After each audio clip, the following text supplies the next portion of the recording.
Friends, welcome to KK logics and tricks.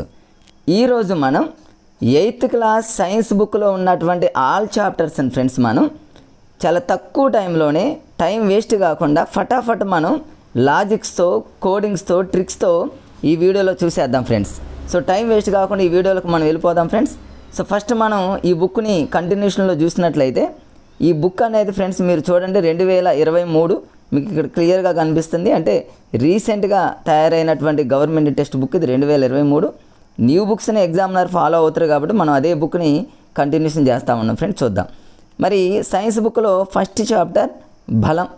ఈ బలానికి సంబంధించిన ఈ చాప్టర్లో జనరల్గా చూసుకున్నట్లయితే ఫ్రెండ్స్ గతంలో బిట్స్ అడిగినటువంటి సందర్భాలు చాలా తక్కువ. మరి ఎలాంటి బిట్స్ అడిగాడంటే ప్రమాణాల మీద బిట్స్ అడిగాడు గతంలో ఫ్రెండ్స్. అదొకటి చూసుకోండి. కొన్ని డిఎస్సీల గతంలో చూసుకున్నట్లయితే 94, 2000, 2001 ఆ టైంలో ఎగ్జాంపుల్స్ మీద కూడా అడగటం జరిగింది కాబట్టి సో ఫ్రెండ్స్ మీరు లైన్ టు లైన్ ఏం చేస్తారంటే ఎగ్జాంపుల్స్ చదవండి, అదేవిధంగా మీరు ప్రమాణాలు కూడా చూసుకోండి. మరి ప్రమాణాలు నాన్ మ్యాథ్స్ వాళ్ళు గుర్తుపెట్టుకోవడం కష్టం కాబట్టి ఈ వీడియోలో మనం అట్లాంటి వాటిని కన్ఫ్యూజ్ లేకుండా ప్రమాణాలను కూడా ఈజీగా లాజిక్గా మనం ఈ వీడియోలో చూసుకుంటూ కంటిన్యూషన్లోకి వెళ్దాం.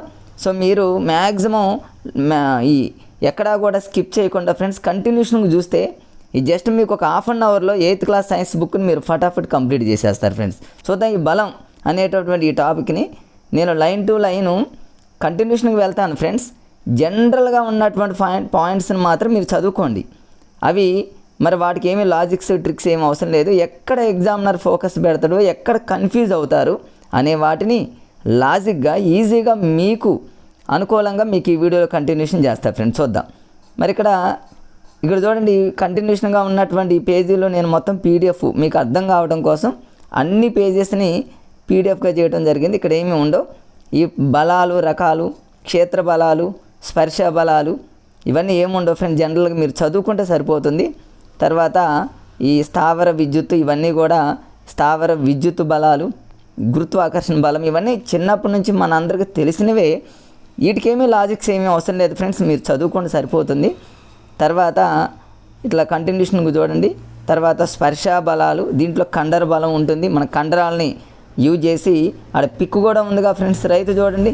అట్లా మీరు కండర బలాలని యూజ్ చేసి కండర బలం అందులో ఏముండదు, అందులోనే సగం ఆన్సర్ ఉంటుంది ఆ పదంలోనే. ఘర్షణ బలం, ఘర్షణ అంటేనే మనందరికీ తెలుసుగా ఫ్రెండ్స్. ఘర్షణ అంటేనేమో అది మరి గట్టిగా పట్టి ఉంచేటటువంటిది అని అర్థము, ఘర్షణ అని అర్థము. అది ఏదైనా అంటే ఏదైనా ఒక వస్తువుని మనం నెడుతూ ఉన్నప్పుడు అది కదలకుండా అలానే ఉందనుకోండి, ఘర్షణ పనిచేస్తుందని అర్థం. అంటే అటువైపు నుంచి ఏదో ఒక బలం వ్యతిరేకమైనటువంటి దిశలో ఒక బలం మనకి చేస్తుంది అనేటటువంటి విషయం మనకు ఘర్షణ బలంలో అర్థమవుతుంది. అదేమి మనకేమీ కష్టమేమీ కాదు, జనరల్గా చదువుకోండి ఫ్రెండ్స్. తర్వాత ఇంకా చూద్దాం కంటిన్యూషన్లో ఏమన్నా ప్రమాణాలు ఏమైనా ఉన్నాయని చూద్దాం. న్యూ బుక్ కాబట్టి ఖచ్చితంగా ఎగ్జామినర్ కూడా ఇదే ఫాలో అవుతారు కాబట్టి జాగ్రత్త చూద్దాం ఫ్రెండ్స్. ఇక్కడ తన్యత అనేది ఉంది ఒకటి ఫ్రెండ్స్. తన్యత, this is very very important. గతంలో 2-3 సార్లు అడిగాడు ఇది. గతంలో చూసుకున్నట్లయితే మరి ఇదే తన్యత అనే టెన్షన్ అనే పదము ఏపీలో కూడా ఉంది ఫ్రెండ్స్. మ్యాక్సిమం సైన్స్ కూడా చాప్టర్స్ ఎక్కడైనా కొంచెం తేడా ఉన్నప్పటికీ ఇట్లాంటి పదాలన్నీ ఏపీ అయినా తెలంగాణ అయినా ఖచ్చితంగా 2 రాష్ట్రాల్లో సేమ్ ఉంటాయి ఫ్రెండ్స్ సాధ్యమైనంత వరకు. తన్యత అనేది అక్కడ ఇక్కడ ఉంది టెన్షన్. ఏంటి తన్యత అంటే చాలామంది నాన్ మ్యాథ్స్ వాళ్ళు తన్యత అంటే ఏంటో అనుకుంటారు. ఏమి ఉండదు ఫ్రెండ్స్. నేను ఒక లాజిక్గా చెప్తా చూడండి. తన్యత అంటేనేమో టెన్షన్. ఒకవేళ టెన్షన్ అనే పదానికి తన్యత అనే పదం కూడా తెలియదు అనుకోండి, తన్యత అనగానే మనకు టీ అనే లెటర్ గుర్తొస్తుందిగా. టీ అంటే నేనేమని చదివానంటే ఫ్రెండ్స్, టీ అంటే టైట్ అని చదివా, టైట్గా అని గుర్తుపెట్టుకోండి. అంటే ఇక్కడ చూడండి చిన్న ఎగ్జాంపుల్ ఇచ్చాడు. ఇక్కడ ఒక వైరో ఒక తాడో ఏదో ఉంది ఫ్రెండ్స్. దాంతో ఏం చేస్తున్నాడంటే ఒక వస్తువుని మరి వెయిట్ చూడటమో లేకపోతే ఏదో చేస్తాడు. ఇలా చేయటం వల్ల ఈ తాడులో ఉన్నటువంటి ఈ టైట్, ఈ తాడులో ఉన్నటువంటి బిగుసుదనం, ఈ వైర్లో ఈ స్ప్రింగ్లో ఉన్నటువంటి బిగుసుదనం అంటే టైట్గా ఉన్నటువంటి దాన్ని టైట్ అంటే తన్యత అని గుర్తుపెట్టుకోండి. అంతే. మీకు జస్ట్ తన్యత అనగానే తన్యత అంటే టీ అనుకోండి, టీ అంటే టైట్ అనుకోండి, బిగుసుదనము ఏదైనా అనుకోండి ఫ్రెండ్స్. ఎన్ని ఎగ్జాంపుల్స్ ఇచ్చినా కూడా మీకు ఈజీగా గుర్తుంటుంది. నాన్ మ్యాథ్స్ వల్ల తన్యత అనంలో ఉన్న టైట్ అనే పదంతో గుర్తుపెట్టుకోండి ఫ్రెండ్స్, సరిపోతుంది. నెక్స్ట్ కంటిన్యూషన్లో చూద్దాం. ఇవన్నీ మీకు అర్థం కావడం కోసం ఇవన్నీ అన్ని పేజీలు తీసాను. ఇవన్నీ అవసరం లేదు ఫ్రెండ్స్. జనరల్గా మీరు ఒకసారి మీకు ఐడియా వస్తుందని ఇవన్నీ చూపించే బలం యొక్క ఇతర ప్రభావాలు ఏమి ఎగ్జామ్లు ఏమి అడగడం, గతంలో కూడా అడిగిన సందర్భాలు ఏమీ లేవు ఫ్రెండ్స్. ఇక్కడ పీడనము అనగానే బలము బై వైశాల్యము అది కాదు, పీడనానికి ప్రమాణం మాత్రం గతంలో చాలాసార్లు అడిగాడు ఫ్రెండ్స్. ఎందుకంటే మ్యాథ్స్ వాళ్ళు పెడతారు కానీ మరి డిఎడ్ చేసినటువంటి నాన్ మ్యాథ్స్ వాళ్ళు ఎవరైతే ఉన్నారో అలాంటి వాళ్ళకి మరి ప్రమాణం తెలియకపోవచ్చు. సో దీనికి పీడనానికి ప్రమాణం మీకు ఆల్రెడీ మీకు కమ్యూనిటీలో కూడా పెట్టడం జరిగింది. నేను ఇలా రాసుకుంటున్నాను ఫ్రెండ్స్. పీడనము అనే దాన్ని కంప్లీట్గా రాస్తాను. పీడనము లాస్ట్ 2 లెటర్స్ తీసుకోండి సరిపోయిద్ది. లాస్ట్ 2 లెటర్స్లో చూడండి, నా అంటేనేమో న్యూటన్ అని గుర్తుపెట్టుకోండి, తర్వాత మా అంటేనేమో మీటర్ స్క్వేర్ అని గుర్తుపెట్టుకోండి. అంటే చివరిలో ఉన్న మా అనేది 2 టైమ్స్ మీటర్ స్క్వేర్. పీడనము అనగానే మీకు ఆ పదంలోనే గుర్తు రావాలి ఫ్రెండ్స్. నా అంటేనేమో న్యూటన్, మా అంటేనేమో metre square. Newton per metre square అనేది పీడనానికి సంబంధించినటువంటి మెజర్మెంట్. అలా గుర్తుపెట్టుకొని సరిపోయింది ఫ్రెండ్స్. సరే, కంటిన్యూషన్లో చూద్దాం ఫ్రెండ్స్. ఇక్కడ పీడనానికి సంబంధించి ఏమి ఉండవు, అందులో మీరేమి ఇక్కడ భయపడాల్సిన పనేమి లేదు. ఈ పీడనానికి సంబంధించి గతంలో ప్రమాణం అడిగిండు, అదేవిధంగా ఎగ్జాంపుల్స్ అడిగిండు, ఇంతే. పీడనానికి సంబంధించి జనరల్ పాయింట్స్ కొన్ని ఉంటాయి ఫ్రెండ్స్. ఆ జనరల్గా ఉన్న పాయింట్స్ని చదవండి. ఎగ్జాంపుల్స్ కొన్ని ఉంటాయి, అవి చూసుకోండి. ఘర్షణ బలం అంటే ఏంది, ఘర్షణ అంటే ఏంది, అవన్నీ ఈజీగా గుర్తుంటే. తన్నిత అంటేనేమో టైట్గా ఉంటే బిగ్స్ దాన్ని తన్నిత, దాని ఎగ్జాంపుల్స్ అవి చూసుకోండి. పీడనము అంటే న్యూటన్ ఫర్ మీటర్ స్క్వేర్, అయిపోయింది అంతే. మీరు అలా లైట్గా చూసుకొని దాదాపుగా మ్యాక్సిమం మోడల్ పేపర్లు కానివ్వండి, ప్రీవియస్ పేపర్లు కానివ్వండి, మీరు మంచిగా, లేకపోతే యూట్యూబ్లో ఎన్నో రకాలైనటువంటి మరి ఎగ్జామ్స్, ఎంతోమంది ఆన్లైన్ ఎగ్జామ్స్ పెడుతున్నారు. అలాంటి ఎగ్జామ్స్ ఎక్కువగా రాయండి ఫ్రెండ్స్. చదవటం అనేది 1%, 2% అయితే ప్రాక్టీస్ చేయటం 98% ఎవరైతే చేస్తారో ఇలాంటి టైంలో. ఎందుకంటే స్కూల్ అసిస్టెంట్ వాళ్ళకైతే ఈ నెల 20 నుంచి ఎగ్జామ్స్ ఉన్నాయి, టెట్ ఎగ్జామ్స్. మరి ఎస్ఈటి వాళ్ళకైతే ఈ మంత్ ఎండింగ్ నుంచి, అంటే దాదాపు చాలా తక్కువ టైం ఉంది. ఇలా తక్కువ టైం ఉన్నప్పుడు ఇలాంటి టైంలోనే మరి ఖచ్చితంగా ప్రాక్టీస్ చేయాలి ఫ్రెండ్స్. ఆన్లైన్ ఎగ్జామ్స్ ప్రాక్టీస్ చేయాల్సిందే, ఇక చదువుకుంటూ కూర్చోకూడదు. మీరు చదివేది తక్కువ టైం అయినా ఆన్లైన్ ఎగ్జామ్స్ ఎక్కువగా ఎవరైతే ఫాలో అవుతారో, ఎక్కువగా ఎవరైతే ప్రాక్టీస్ చేస్తారో మంచి గ్రిప్ వస్తుంది. ఆ గ్రిప్లో మీకు తెలియకుండానే మ్యాక్సిమం బిట్స్ రైట్లు పెట్టేటటువంటి ఛాన్స్ ఉంటుంది. పొద్దాక చదవటం కాదు, ఎక్కువ శాతం ప్రాక్టీస్ చేయండి ఫ్రెండ్స్. అది ఏదైనా మీకు మంచిగా ఏదైనా గ్రాండ్ టెస్ట్లు ఎవరో ఒకరు పెడుతూ ఉంటారు యూట్యూబ్లో ఎంతోమంది, అవన్నీ మంచి మరి ఎగ్జామ్సే కాబట్టి అవన్నీ చూడండి ఫ్రెండ్స్. ఇంకొకటి, ఆన్లైన్ ఎగ్జామ్ ఎవరికైతే కొత్తగా ఉంటుందో, ఫస్ట్ టైం ఆన్లైన్ ఎగ్జామ్ రాసే వాళ్ళు కన్ఫామ్గా మీరు సిస్టమ్ ముందు కూర్చొని, ఫోన్లో కాదు ఫ్రెండ్స్, ఫోన్లో అనేది మీకు మౌజ్ ఇవన్నీ ఏమి ఉండవు. సిస్టమ్ ముందు కూర్చొని ఆ మౌజ్ని ఎలా పట్టుకోవాలి, ఆ మౌజ్లో లెఫ్ట్ సైడ్ మరి ఎప్పుడు ఎలా ప్రెస్ చేయాలి, మధ్యలో రింగ్ ఉంటుంది, అంటే స్క్రీన్ అనేది పైకి క్రిందకి మూవ్ కావడానికి మధ్యలో రింగ్ ఉంటుంది. ఆ రింగ్ని ఎలా యూజ్ చేయాలి, లెఫ్ట్ ఏంటి, ఇవన్నీ మౌస్తోనే. మీరు కీప్యాడ్ మీ ముందు ఉంటుంది ఫ్రెండ్స్. ఆ కీబోర్డుని మీరు ముట్టుకోవద్దు, అసలు కీబోర్డునే ముట్టుకోవద్దు. మీకు ఎంత టచ్ ఉన్నా కూడా కీబోర్డుని లోపలికి నెట్టేసేయండి. మీ టేబుల్ ముందు మీరు కూర్చోగానే సిస్టంలో మీ ఫోటో ఉందో లేదో చూసుకోండి ఫస్ట్ ఆఫ్ ఆల్. తర్వాత కీబోర్డుని లోపలికి పెట్టేసేయండి, మౌజ్ని అలా ఉంచండి. తర్వాత పాస్వర్డ్ అవన్నీ కూడా మీరు ప్రయోగాలు ఏమి చేయొద్దు ఫ్రెండ్స్. దాని మీద ఏమి ప్రయోగాలు చేయొద్దు, ఎందుకంటే స్మాల్ లెటర్స్, బిగ్ లెటర్స్ ఉంటాయి కాబట్టి. అక్కడ ఉంటారు మరి, అక్కడ ఉన్నటువంటి ఎంప్లాయీస్ ఉంటారు, ప్రతి 10 మెంబర్స్కి ఒకళ్ళు ఉంటారు కాబట్టి, మేడమో ఎవరో సారో ఉంటారు, వాళ్ళని పిలిచి వాళ్ళతోనే మీరు ఓపెన్ చేయించుకోండి. క్వశ్చన్ పేపర్ వచ్చిన తర్వాత మీరు ఇక మౌస్తో మరి అన్నింటికీ మౌజే కాబట్టి సిస్టమ్ ముందు ఖచ్చితంగా మీరు ప్రాక్టీస్ చేయాల్సిందే ఫ్రెండ్స్, గుర్తుపెట్టుకోండి. ఎగ్జామ్కి ముందు ఒక 2-3 గంటలు కానివ్వండి, గంట కానివ్వండి, మీరు ప్రాక్టీస్ చేయండి. బయట సిస్టమ్స్ చాలా ఉంటాయి ఫ్రెండ్స్, అది మాత్రం మర్చిపోవద్దు ఫ్రెండ్స్. ఇక చూద్దాం ఘర్షణ అనగానే మనకు సినిమా, వెంకటేష్ సినిమా ఉంటుంది ఫ్రెండ్స్, అది కాదు ఇది. ఘర్షణ అనగానే మనకు అర్థమైంది ఏంటంటే, ఒక వస్తువు మీద మరి అక్కడ ఉన్నటువంటి ఆ స్థితిని ఘర్షణ అని అంటారు. మనం ఏదైనా ఒక వస్తువుని నెడుతూ ఉన్నప్పుడు కొన్ని వస్తువులు ఈజీగా కదులుతాయి, కొన్ని వస్తువులు ఏమో కదలవు. ఇదంతా జనరల్ టాపిక్స్, అవన్నీ చదువుకుంటూ పోతే మనకి అంత ఇది కాదు కాబట్టి ఫ్రెండ్స్, ఆ జనరల్గా ఉన్న పాయింట్స్ని మీరు చదవండి. కష్టంగా ఉన్నవి ఎగ్జామినర్ ఫోకస్ చేసే వాటిని నేను ఈ లాజిక్గా ఈ వీడియోలో కంటిన్యూషన్ చేస్తాను ఫ్రెండ్స్. చూద్దాం ఘర్షణ బలం యొక్క రకాలు. ఈ పేజీలో కంటిన్యూషన్లో చూసినట్లయితే మొత్తం ఎగ్జాంపుల్స్ అవన్నీ ఉంటాయి ఫ్రెండ్స్. చూడండి, ఈ ఘర్షణ అంటే ఏంది, ఘర్షణ బలాలు ఏంటి, దానికి సంబంధించిన ఎగ్జాంపుల్ ఏంటి, జనరల్గా మీరు చదువుకుంటే సరిపోయేది ఫ్రెండ్స్. చూద్దాం. ఇక్కడ చూడండి, ఒక ఆయన పెట్టెని నెడతా ఉన్నాడు, ఇట్లా లాగుతూ ఉన్నాడు, పై మూతను తీస్తూ ఉన్నాడు. ఇవన్నీ ఎగ్జాంపుల్ మీరు చదువుకుంటే సరిపోతుంది. ఘర్షణ ప్రభావితం చేసే అంశాలు ఇవన్నీ లైన్ టు లైన్ కాకపోయినా నాన్ మ్యాథ్స్ వాళ్ళు కొన్ని ఇవైనా ఫాలో అవ్వండి. కనీసం నా వీడియోలో నేను చెప్పేటటువంటి ఆ లాజిక్ చూసినా సరే ఖచ్చితంగా మీరు ఎగ్జామ్లో మరి ఎలిమినేషన్ ప్రాసెస్లోనైనా మీరు ఖచ్చితంగా మీరు చేసేటటువంటి అవకాశం ఉంటుంది ఫ్రెండ్స్. చూద్దాం. ఇక్కడ స్థైతిక ఘర్షణ అని, ఈ ఘర్షణలో రకాలు, స్థైతిక ఘర్షణ అని, అది ఇదని చాలా ఉంటాయి ఫ్రెండ్స్. అవన్నీ చూసుకోండి. అంత గతంలో మరి ఇక్కడ ఘర్షణ బలం అంటే అవిలంబ బలం ఇవన్నీ ఉన్నాయి చూడండి.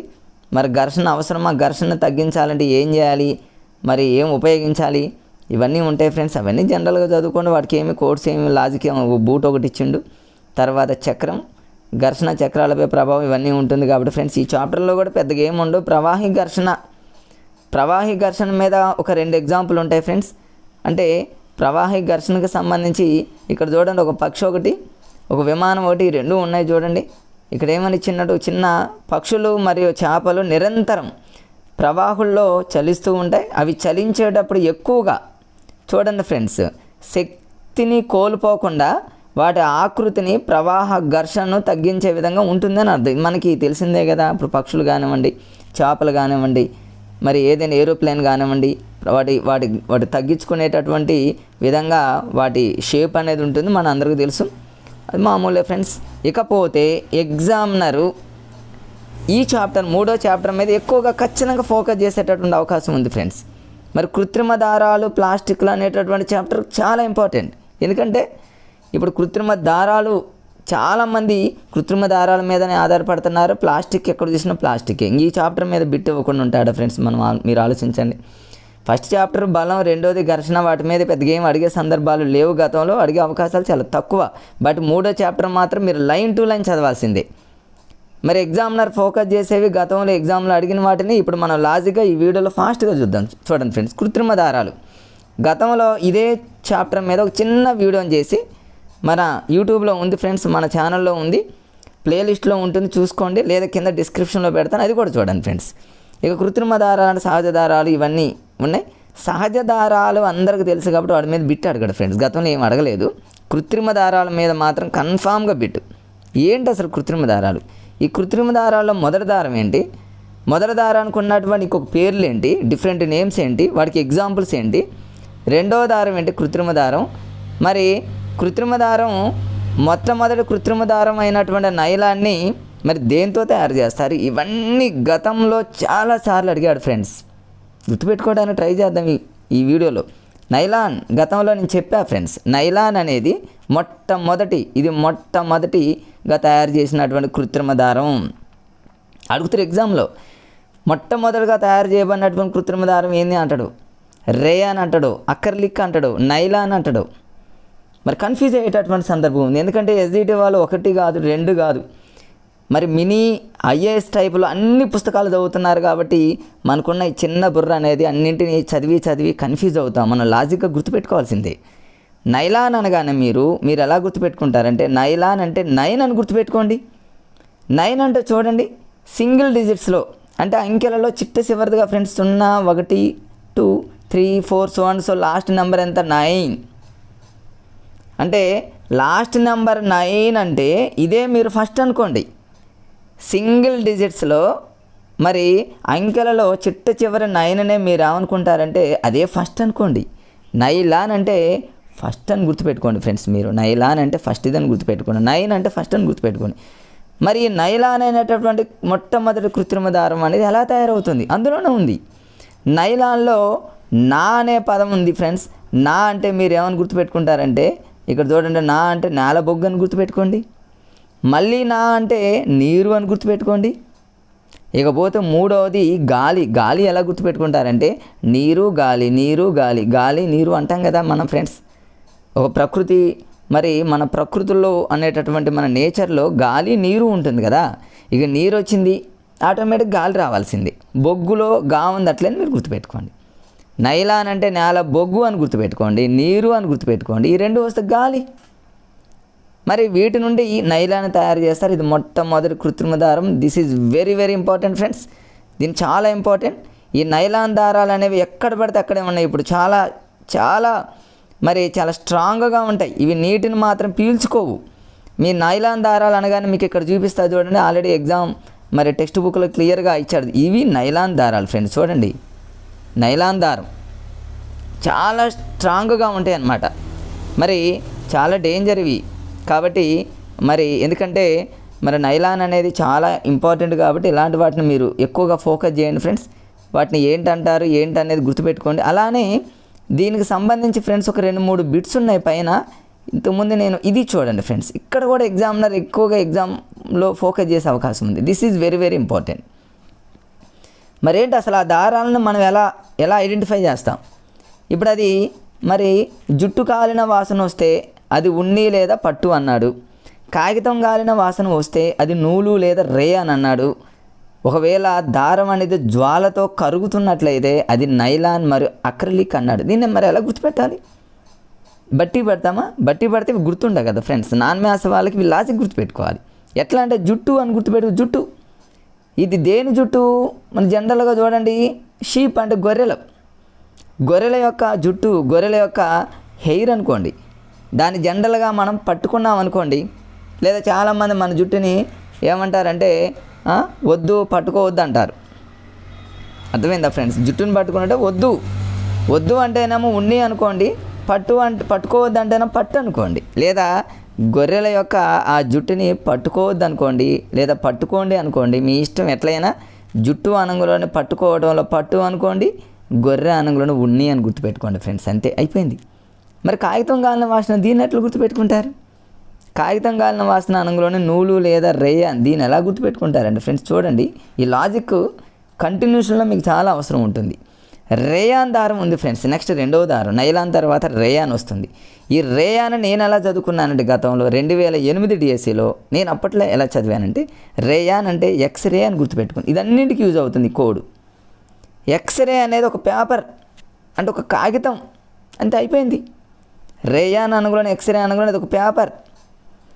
అది ఇంకా నూలు లేదా అది ఏంటంటే నూలు అని గుర్తుపెట్టు. నూలు అంటే ఏంది? జనరల్గా పత్తితో తయారు చేస్తారు కదా ఫ్రెండ్స్, అది దాంతో తయారు చేసినటువంటిది అనుకున్నా నేను, అంతే. ఆ పేపర్, ఆ ఎక్స్రే అనేది ఒక కాగితం అనుకున్నా. అది నూలు అంటే పత్తితో తయారు చేసినటువంటి పేపర్ అనుకున్నా. అలా ఈజీగా గుర్తుపెట్టుకున్నా. మరి జ్వాలతో కరుగుతున్నట్లయితే అది నైలాన్ మరియు అక్రిలిక్. దీన్ని ఎట్లా గుర్తుపెట్టుకోవాలి? దారం అనే పదాన్ని గుర్తుపెట్టుకున్నా ఫ్రెండ్స్ నేను. దారం, అక్రిలిక్ అంటే మా ఇంట్లో మా అక్క అని గుర్తుపెట్టుకున్నా. మా అక్క మీద ఒక లాజిక్గా ఒక కోడ్ గుర్తుపెట్టుకున్నా. మా అక్కకి ఏం కావాలి? దారం కావాలి. ఆమె టైలరింగ్ చేస్తుంది, దారం కావాలి. ఎలాంటి దారం కావాలి? లాన్ అంటే చాలా లాంగ్గా ఉన్న దారం కావాలి. అయిపోయింది, అంతే. అక్రిలిక్ అనగానే మా ఇంట్లో ఉన్న మా అక్కకి ఏం కావాలి? దారం కావాలి, లాంగ్గా ఉన్న దారం కావాలి. అయిపోయింది ఫ్రెండ్స్. లాజిక్గా అలా గుర్తుపెట్టుకోండి, అంతే. సో ఈ లాజిక్ అనేది కంటిన్యూషన్లో రేయాన్ అనేటటువంటి ఆ టాపిక్ రెండవ కృత్రిమ దారం అక్కడ వస్తుంది.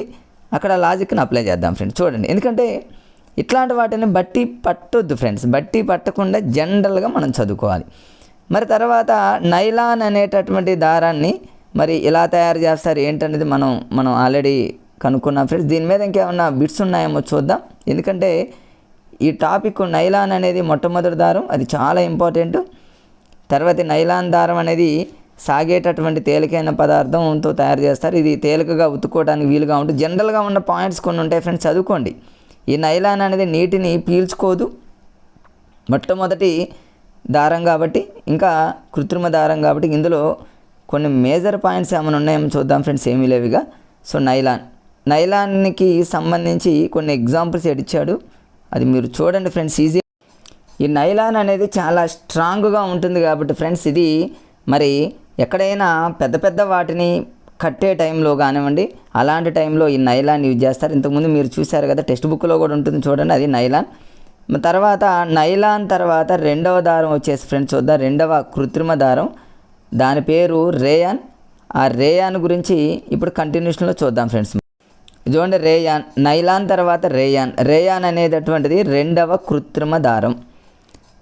రేయాన్ అనేది దీనికి ఇంకా రకరకాలైనటువంటి పేర్లు ఉన్నాయి.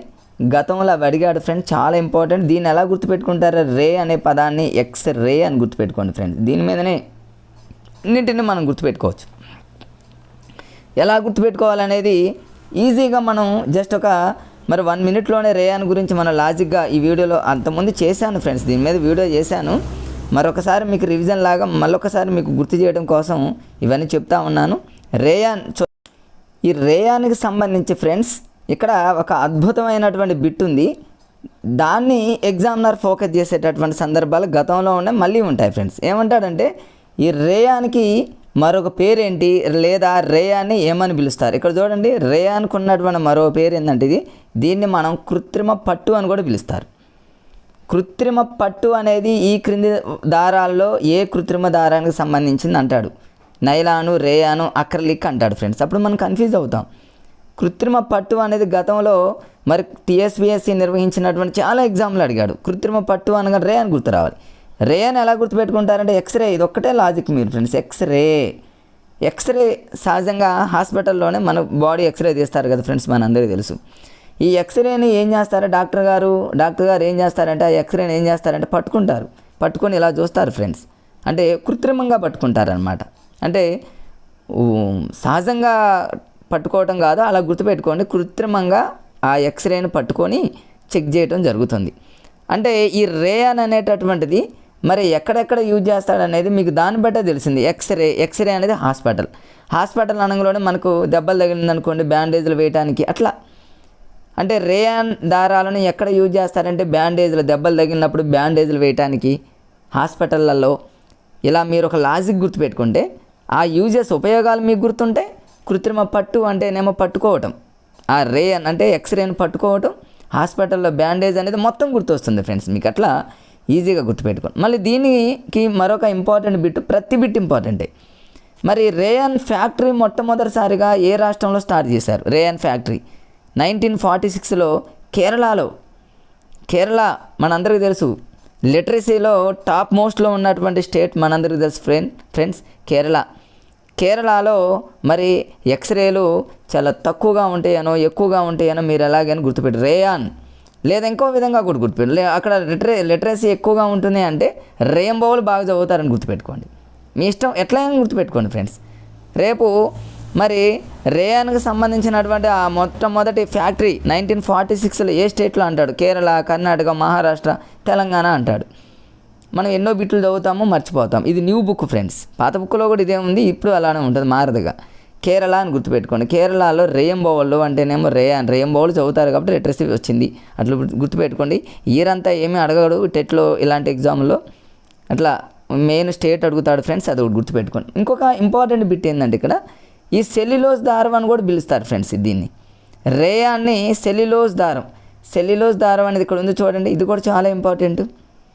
ఇక్కడ చూడండి, రేయాన్ మొక్కల సెల్యులోజ్ నుండి పొందదగినటువంటి ఒక కృత్రిమ దారం. దీన్నే ఏమంటారంటే సెల్యులోజ్ దారం అంటారు. నేను ఎట్లా గుర్తుపెట్టుకున్నానంటే ఫ్రెండ్స్, గతంలో డిఎస్సి 2008లో రేయాన్ అనంగులోనే ఎక్స్రే గుర్తుపెట్టుకున్నా, ఎక్స్రే అనంగులోనే హాస్పిటల్ అని గుర్తుపెట్టుకున్నా, హాస్పిటల్లో బ్యాండేజ్లు అని గుర్తుపెట్టుకుని ఎగ్జాంపుల్స్ అన్నీ వచ్చేసినాయి. ఇంకా ఎక్స్రే అనంగులోనే మరి అందరూ చూడండి, దెబ్బలు కానీ ఏదైనా హాస్పిటల్కి పోయామనుకోండి మనకు సెలైన్స్ ఎక్కిస్తారంటే సెలైన్స్ అనంగులోనే సెల్యులోజ్ గుర్తుపెట్టుకున్నా. ఇక అంతే.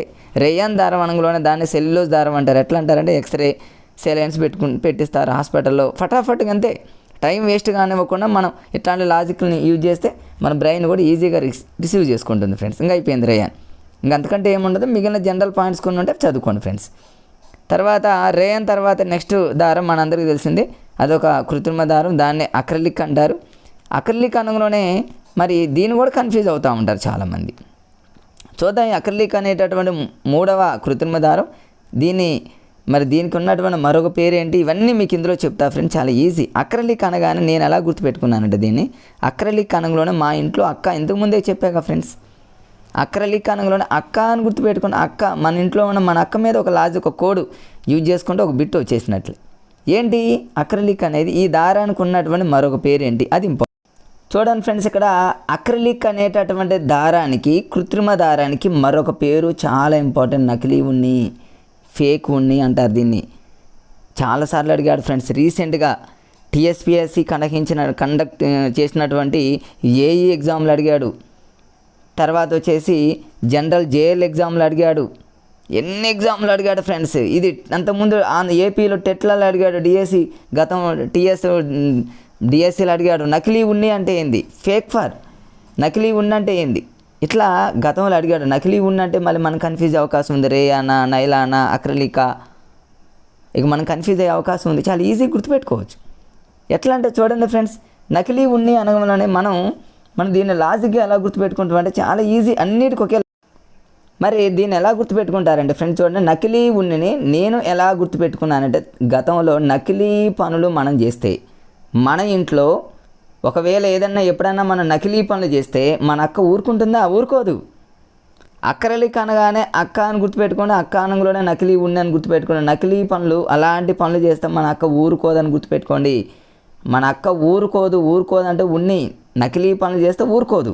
ఎవరు, మన అక్క, అక్రలిక్. ఇంకొకటి కూడా ఇందులోనే గుర్తుపెట్టుకోవచ్చు. అక్రలిక్ అనగానే అక్రలిక్ జనరల్గా ఏంటంటే ఫ్రెండ్స్, చలికాలంలో ఎక్కువగా మనం దుప్పట్లు చలి పుట్టకుండా మన స్వెటర్లు కానివ్వండి, దుప్పట్లు కానివ్వండి, ఇవన్నీ యూజ్ చేస్తాం. ఇవన్నీ అక్రలిక్కి సంబంధించినటువంటి కృత్రిమ దారాలు. ఎట్లా, మన ఇంట్లో మన అక్కకు చలి పుడుతుంది అనుకోండి, మనకు స్వెటర్ కొనిస్తాము, మనకు దుప్పటి కొనిస్తాము, అట్లా గుర్తుపెట్టుకోండి. ఇక ఎగ్జాంపుల్స్ అన్నీ వస్తాయి. ఇంతకుముందు ఎక్స్రే అనంలోనే బ్యాండేజ్ల హాస్పిటల్ ఎలా గుర్తుపెట్టుకున్నామో, అక్క అనంలోనే మన నకిలీ పనులు చేస్తే ఊరుకోదు ఉన్ని అని గుర్తుపెట్టుకోండి, అక్రలిక్. ఇవన్నీ ఫ్రెండ్స్ ఇట్లా లాజిక్గా గుర్తుపెట్టుకుంటే ఎలాంటి బిట్స్ అయినా, ఎంత కష్టమైన బిట్స్ అయినా సరే మనం చాలా ఈజీగా ఇట్లాంటివి గుర్తుపెట్టుకోవాలి, తప్పదేగా. వీటిని బై హార్డ్ చేస్తే కష్టం ఫ్రెండ్స్, మళ్ళీ గుర్తుండవు. తర్వాత ఇదంతా కూడా జనరల్గా మన కొన్ని బిట్స్ ఉన్నాయి, అవన్నీ చూసుకోండి. తర్వాత వచ్చేసి ఫ్రెండ్స్, ఇందులోనే ప్రతి పాయింట్ ఇంపార్టెంట్ అన్న నేను. కృత్రిమ దారాలు ఎందుకు, పాలిస్టర్లు, ఇవన్నీ వాటి మీద ఏం ఎగ్జామ్లో అడగలేదు ఫ్రెండ్స్, చాలా ఇంపార్టెంట్ ఇప్పుడు ఉన్నాయి చూడండి. మరి తర్వాత సీసాలకు సంబంధించినటువంటి మరి ఇందులో చాలా ఉన్నాయి. ఇంకా ఇందులో ఇంపార్టెంట్ ఏంటంటే ఫ్రెండ్స్, పాలిమర్లు ఓకే. సీసాలకు సంబంధించి చూద్దాం. మరి జనరల్గా మనందరికీ తెలుసు, గతంలో అడిగాడు, చాలా చాలా ఇంపార్టెంట్ అనమాట ఫ్రెండ్స్. ఇక్కడ ఎగ్జామినర్ ఖచ్చితంగా బిట్ ఇవ్వడానికి రెడీగా కూర్చొని ఉంటాడు ఇక్కడే. ఇది చాలా ఇంపార్టెంట్, అడిగాడు ఫ్రెండ్స్ గతంలో. సహజంగా చూడండి, మనం ఏదైనా ఒక ఐటెం తీసుకున్నప్పుడు, సీసాలు ఏదైనా ఒక సీసాలు లాంటివి కొన్ని తీసుకున్నప్పుడు వాటి అడుగున ట్రయాంగిల్ షేప్లో నంబర్స్ వేస్తుంటాయి. 1 అని, 2 అని, 3 అని, 4 అని నంబర్స్ వేస్తుంటాయి. ఒకవేళ నెంబర్ 1 వేస్తుంది అనుకోండి, నెంబర్ 1 వేస్తుంటే అది పీఈటీ అని అర్థం. పీఈటీ అంటే పాలిఎథిలీన్ టెరాఫ్థలీన్ అని అర్థం. అది ఎగ్జామ్లో అడిగిన బిట్ ఫ్రెండ్స్. అది మ్యాక్సిమం ఎక్కువ శాతం ఎగ్జామ్లో అడిగిన బిట్ ఏంటంటే, ఏదైనా ఒక వస్తువు అడుగు బాగాన ట్రయాంగిల్ షేప్లో త్రిభుజాకారంలో నెంబర్ 1 అనేటటువంటి ఒక చిహ్నం కనుక గుర్తు ఉన్నట్లయితే అది క్రింది వానలో దేనికి చెందింది అంటాడు. పీఈటీనా, హెచ్డిపిఈనా, ఎల్డిపిఈనా, లేదా వాటి అబ్రివేషన్లు ఇచ్చి మనల్ని కన్ఫ్యూజ్ చేయాలని చూస్తాడు. మనం కన్ఫ్యూజ్ కాని అవసరంలా, ఒక లాజిక్ ఇప్పుడు చెబుతా ఫ్రెండ్స్, దాంతో ఈ టేబుల్ మొత్తం అయిపోతుంది. ఎలా అంటే చూడండి, ఫస్ట్ 1 ఉందనుకోండి, ట్రయాంగిల్లో 1 అనేటటువంటి పదం ఉంటే అది గతంలో చాలా ఇంపార్టెంట్ ఫ్రెండ్స్. ఇది చాలా చాలా ఇంపార్టెంట్. ఒకవేళ 1 ఉంటే, ట్రయాంగిల్ షేప్లో 1 ఉంటే అది ఏమవుతుందంటే పీఈటీ అవుతుంది. పీఈటీ అంటే ఏం లేదు ఫ్రెండ్స్, దాని అబ్రివేషను పాలిఎథిలీన్ టెరాఫ్థలీన్ అని అంటాడు. వాడే ఇస్తాడు, మనం ఏం దాన్ని బైహార్డ్ చేయని అవసరం లేదు. పీఈటీ ఇది ఫస్ట్ నెంబర్ 1. ఇదైనా అలా గుర్తుపెట్టుకోవాలి.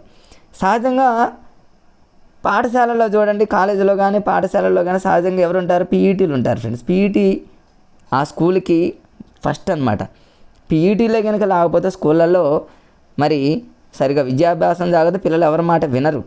కాబట్టి ఏదైనా ఒక ఇన్స్టిట్యూట్కి ఫస్ట్ ప్రయారిటీ ఎవరికి ఇవ్వాలంటే పీఈటీకే ఇవ్వాలి. కాబట్టి పీఈటీ అనగానే నెంబర్ 1 అని గుర్తుపెట్టుకోండి, అంతే, అయిపోయింది ఫ్రెండ్స్. నెంబర్ 2, ఒకవేళ ట్రయాంగిల్ షేప్లో నెంబర్ 2 ఉంటే హెచ్డిపిఈ అంటే హై డెఫిషియన్సీ పాలిఎథిలీన్ అని అంటారు.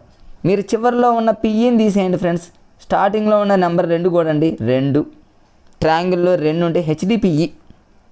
ఒకవేళ ట్రయాంగిల్లో 3 ఉందనుకోండి, 3 ఉంటే పీవీసీ పైపులు మనందరికీ తెలుసు. పీవీసీ అనగా 3 ఉన్నది చూడండి, P1, V2, C3 అంటే మొత్తం 3 కాబట్టి అట్లా గుర్తుపెట్టుకోవడానికి ట్రై చేయండి. నెక్స్ట్ 4 ఉందనుకోండి, ఎల్డిపిఈ. ఎల్డిపి అంటేనేమో low density polyethylene. Density friends, deficiency కాదు, డెన్సిటీ అని గుర్తుపెట్టుకోండి, సాంద్రత. లో డెన్సిటీ పాలిఎథిలీన్ అనేది 4 అని గుర్తుపెట్టుకోండి. ఎందుకంటే 4 లెటర్స్ ఉన్నాయి, 1, 2, 3, 4 అని గుర్తుపెట్టుకోండి.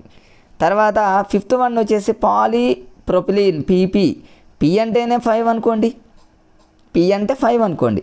ఇక 6 అంటే ఫ్రెండ్స్, మీరు దీన్ని ఈజీగా ఎలా గుర్తుపెట్టుకుంటారంటే, 6 అంటే పాలిస్టెరీన్. పాలీస్టైరీన్ అంటారు పిఎస్ అంటే. ఇది ట్రయాంగిల్ షేప్లో కనుక 6 ఉంటే పాలీస్టైరీన్. సహజంగా చూడండి క్రికెట్లో 6లు కొట్టే వాళ్ళందరూ స్టైలిష్గా ఉంటారని గుర్తుపెట్టుకోండి. లేదా పిఎస్ అంటే ఫిజికల్ సైన్స్ అని గుర్తుపెట్టుకోండి. ఫిజికల్ సైన్స్ బోధించేటటువంటి టీచర్లు కానీ చదివే వాళ్ళు కానీ 6లు కొడతారని గుర్తుపెట్టుకోండి. మీ ఇష్టం ఫ్రెండ్స్, ఎట్లయినా పిఎస్ అనగానే అలా గుర్తుపెట్టుకోండి. ఒక సందర్భంలో ఎగ్జామ్లో అడిగిన బిట్ ఏంటంటే ఫ్రెండ్స్ 7, ట్రయాంగిల్ షేప్లో 7 ఉంటే అది ఇతరాలు, అదర్స్ అని గుర్తుపెట్టుకోవాలి. 1 ఉండదు, 2 ఉండదు, 3 ఉండదు, 4 ఉండదు, 5 ఉండదు, 6 ఉండదు. మరి ఆ ట్రయాంగిల్ షేప్లో 7 ఉందనుకోండి, ఇతరాలు, అదర్స్ అనమాట. అది అడిగాడు గతంలో, మిగతా అన్నీ అడగలేదు. ఫస్ట్ వన్ అడిగింది గతంలో ఫ్రెండ్స్. ఫస్ట్ వన్ అడిగిన బిట్టే, సెకండ్ వన్ అడిగిన బిట్టే, థర్డ్ వన్ పీవీసీ పైపులు ఇంపార్టెంట్ అడిగిందే, ఇక 7th వన్ చాలా ఇంపార్టెంట్. ఇవి మీరు టేబుల్ మీద ఖచ్చితంగా ఫోకస్ చేయండి ఫ్రెండ్స్. మీరు లాజిక్ చూసుకున్నట్లయితే మీకు ఈజీగా గుర్తుంటుంది. చూద్దాం కంటిన్యూషన్లో. టైం వేస్ట్ కానివద్దు ఫ్రెండ్స్ ఈ టైంలో, ఎందుకంటే మీకు చాలా తక్కువ టైం ఉంది. టెన్షన్ పడకుండా ఫ్రీగా చదవండి. టెన్షన్ పడితే ఫ్రెండ్స్ చూడండి, దాన్ని ఇంతకుముందు మనం తన్యత అనుకున్నాము, బిగుసుదానం అనుకున్నాము, టైట్ అనుకున్నాము. టెన్షన్ అనేది మనలో కలిగితే మన బ్రెయిన్ అనేది చదివి గుర్తుపెట్టుకునే కూడా మర్చిపోతుంది. మీరు టెన్షన్ పడొద్దు ఫ్రెండ్స్, ఫ్రీగా ఉండండి. ఇంకా 10 days ఉందా, 5 days ఉందా, 6 days ఉందా అని ఆలోచించవద్దు ఫ్రెండ్స్. ఎన్ని రోజులున్నా మీరు ప్రశాంతంగా చదవండి, రివిజన్ చేయండి. రివిజన్ చేసిన తర్వాత ప్రాక్టీస్ బిట్స్ చేయండి. ఇక మీకు బ్రెయిన్లో ఎంత గుర్తున్నా ఎంత గుర్తు లేకపోయినా మీరేం ఆలోచించవద్దు. నాకు ఇన్ని గుర్తున్నాయా, గుర్తు లేదా, అసలు నేను చదివింది ఏం గుర్తున్నాయో నాకే తెలియట్లేదు. స్టేట్ ఫస్ట్ వచ్చిన వాళ్ళకు కూడా ఫ్రెండ్స్ ఎవరికి ఏం గుర్తుండవు. చదువుతాము, రివిజన్ చేస్తాము, ప్రాక్టీస్ చేస్తాము, అంతే. అంత మాత్రాన మనం అన్నీ మర్చిపోయామని కాదు ఫ్రెండ్స్. మన బ్రెయిన్లో అలా ఉంటాయి అన్నమాట. గుర్తుపెట్టుకున్నామంటే మనం ఏం కన్ఫ్యూజ్ కానవసరం లేదు. ప్రాక్టీస్ ఎక్కువ చేస్తూ ఉండండి ఫ్రెండ్స్. నెక్స్ట్ చూద్దాం. ఇక్కడ మరి ఇవన్నీ గతంలో చేశాను ఫ్రెండ్స్ మీకు ఒక వీడియోలో. అయినా సరే ఫటాఫట్ మీకు ఒక చిన్న ఫాస్ట్గా మీకు రివిజన్ లాగా చెప్తా. అలెగ్జాండర్ పాక్స్ అనగానే మన అందరికీ తెలుసు, ఈయన ప్లాస్టిక్ని మొట్టమొదటిసారిగా ప్లాస్టిక్ని సృష్టించింది ఎవరంటే, క్రియేట్ చేసింది ఎవరంటే ప్లాస్టిక్ పార్క్స్ అనుకోండి మీరు, సరిపోతుంది ఫ్రెండ్స్. అందులోనే ఉంది ఒక ప్రాసలాగా ఉందన్నమాట. అది ఈజీగా గుర్తుపెట్టుకోవచ్చు, అది పెద్ద కష్టమేమీ కాదు. దాన్ని అలా గుర్తుపెట్టుకోండి ఫ్రెండ్స్. నెక్స్ట్ చూద్దాం. ఇలానే ఇందులో ఏముందంటే ప్లాస్టిక్లో రకాలు ఉన్నాయి. ప్లాస్టిక్లో రకాలు థర్మోప్లాస్టిక్లు, థర్మోసెట్టింగ్ ప్లాస్టిక్లు. ఇక్కడ చూడండి థర్మోప్లాస్టిక్ అని ఒకటి ఉంది, చాలా ఇంపార్టెంట్. థర్మోసెట్టింగ్ ప్లాస్టిక్స్ అని ఒకటి ఉంది. థర్మోప్లాస్టిక్లు అంటే ఏముంది ఫ్రెండ్స్, మనం ఏదైనా ఒక బాటిల్ని కాల్చామనుకోండి, మళ్ళీ అదే పొజిషన్కి తీసుకురావచ్చు. దాన్ని మనం ఏదైనా కెమికల్స్ పోసి అది చేసి ఇంకోటి చేస్తే మళ్ళీ బాటిల్ తయారవుతుంది. దాన్ని థర్మోప్లాస్టిక్లు అంటారు.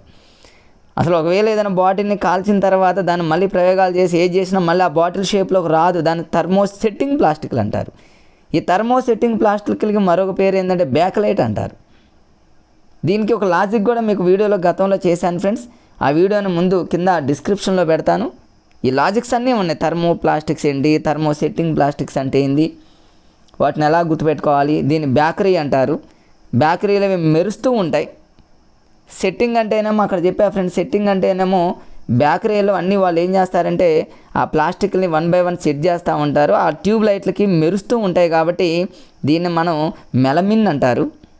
ఇవన్నీ టెక్స్ట్ బుక్లో ఉన్నాయి ఫ్రెండ్స్. బ్యాక్లైట్ చూడండి, ఇక్కడ బ్యాక్లైట్ని బేకరీ అనుకున్నా. మెలమైన్ అంటే బేకరీలు ఇవన్నీ మెరుస్తూ ఉంటాయని చెప్పా. ఇవన్నీ ఫ్రెండ్స్ అద్భుతంగా మీకు ఒక చిన్న వీడియోని గతంలో చేశాను. ప్లేలిస్ట్లో ఉంటుంది ఫ్రెండ్స్, డిస్క్రిప్షన్లో ఇప్పుడే పెడతాను, అది కూడా చూసేయండి ఫ్రెండ్స్. ఇట్లా ఇదంతా మీరు ఆల్రెడీ ఉంది ఫ్రెండ్స్. మనం దాంట్లో థర్మో తర్వాత ఇక్కడ ఒక సైంటిస్ట్, చాలా ఇంపార్టెంట్ కదా ఫ్రెండ్స్ ఇది. ఎందుకంటే నోబెల్ అవార్డు వచ్చిందంటే ఖచ్చితంగా ఎగ్జామ్లో రావాల్సిందే. నోబెల్ అవార్డ్స్కి సంబంధించినటువంటి సైంటిస్టులు మరి 8th క్లాస్ వరకు చాలామంది ఉన్నారు ఫ్రెండ్స్. 8th క్లాస్ నుంచి మరి కంటిన్యూషన్ చాప్టర్లో 9th 10thలో కూడా ఉన్నారు. వాళ్ళందరినీ మీరు ఒక మరి A4 పేపర్లో కానివ్వండి, ఒక చార్ట్ మీద కానివ్వండి, అన్నీ రాసుకొని ఒక చోట గోడ కంటించి చూసుకుంటే ఖచ్చితంగా 1 or 2 బిట్స్. అది ఏ చాప్టర్ అయినా ఏ సబ్జెక్ట్ అయినా ఫ్రెండ్స్. నోబెల్ బహుమతి అంటే బిట్టు పడాల్సిందే. చూడండి ఇక్కడ హెర్మన్ స్ట్రాడింగర్కి ఎందుకు వచ్చింది దానికి అంటే, ఇతనికి థర్మోప్లాస్టిక్లను అభివృద్ధి చేయటం ద్వారా ఏం చేసిందంటే పాలిమర్లు అనేటటువంటి పొడవాటి గొలుసులు ఉన్నటువంటి అణువులుగా ఈయన ఏం చేసిందంటే ఫ్రెండ్స్, మరి వాటి మీద ప్రయోగాలు చేయటం వల్ల అవన్నీ ఉన్నాయని చెప్పడం వల్ల 1953లో నోబెల్ బహుమతి వచ్చింది. ఎవరికి వచ్చింది? థర్మో స్టాడింగర్. దేనికి? థర్మోప్లాస్టిక్లకి. థర్మోప్లాస్టికా థర్మోసెట్టింగ్ ప్లాస్టిక్ అంటే థర్మోప్లాస్టిక్లపై అభివృద్ధి చేసి ఏం చేసిందంటే కృత్రిమ పదార్థాల ప్రక్రియలో ఒక గొప్ప మార్పుని తెచ్చింది. ఏంటంటే అది ఎగ్జామ్లో ఏమని అడిగాడు తెలుసా ఫ్రెండ్స్? గతంలో డైరెక్ట్ బిట్ అడిగాడు. ఏమని అడిగాడంటే మరి పాలిమర్లు అనేటటువంటి పొడవాటి గొలుసులు ఉన్నటువంటి అణువులుగా ఉంటాయని మరి చెప్పింది ఎవరు అన్నాడు ఫ్రెండ్స్. హెర్మన్ స్టాడింగర్. ఏ ఇయర్లో నోబెల్ అవార్డు వచ్చిందని ఇంత క్లిష్టంగా ఏం అడగడు కానీ హెర్మన్ స్టాడింగర్. దీన్ని ఎట్లా గుర్తుపెట్టుకుంటారు? స్టాడింగర్ అంటే చాలా స్టాండర్డ్గా అని గుర్తుపెట్టుకోండి. స్టాండర్డ్గా పొడవాటి గొలుసులు ఉన్నటువంటి వాటికి చాలా స్టాండర్డ్గా ఉంటాయని మరి మీరు గుర్తుపెట్టుకోండి. ఇది చాలా ఇంపార్టెంట్. ఈ టేబుల్ని మీరు మీ బ్రెయిన్లో గుర్తుపెట్టుకోవడానికి ట్రై చేయండి ఫ్రెండ్స్. చాలా ఇంపార్టెంట్. స్టాడింగర్ అంటే చాలా స్టాండర్డ్గా అని గుర్తుపెట్టుకోండి అట్లా. తర్వాత నెక్స్ట్ చూద్దాం. ఇక్కడ ఇంకొక ఆయన ఉన్నారు, ప్లాస్టిక్ పరిశ్రమ పితామహుడు. చాలా ఇంపార్టెంట్ ఫ్రెండ్స్. ఏంది ఈయనెవరు? మీకు అందరికీ తెలుసు, డాక్టర్ లియో హెన్రిక్ బ్యాక్లైండ్.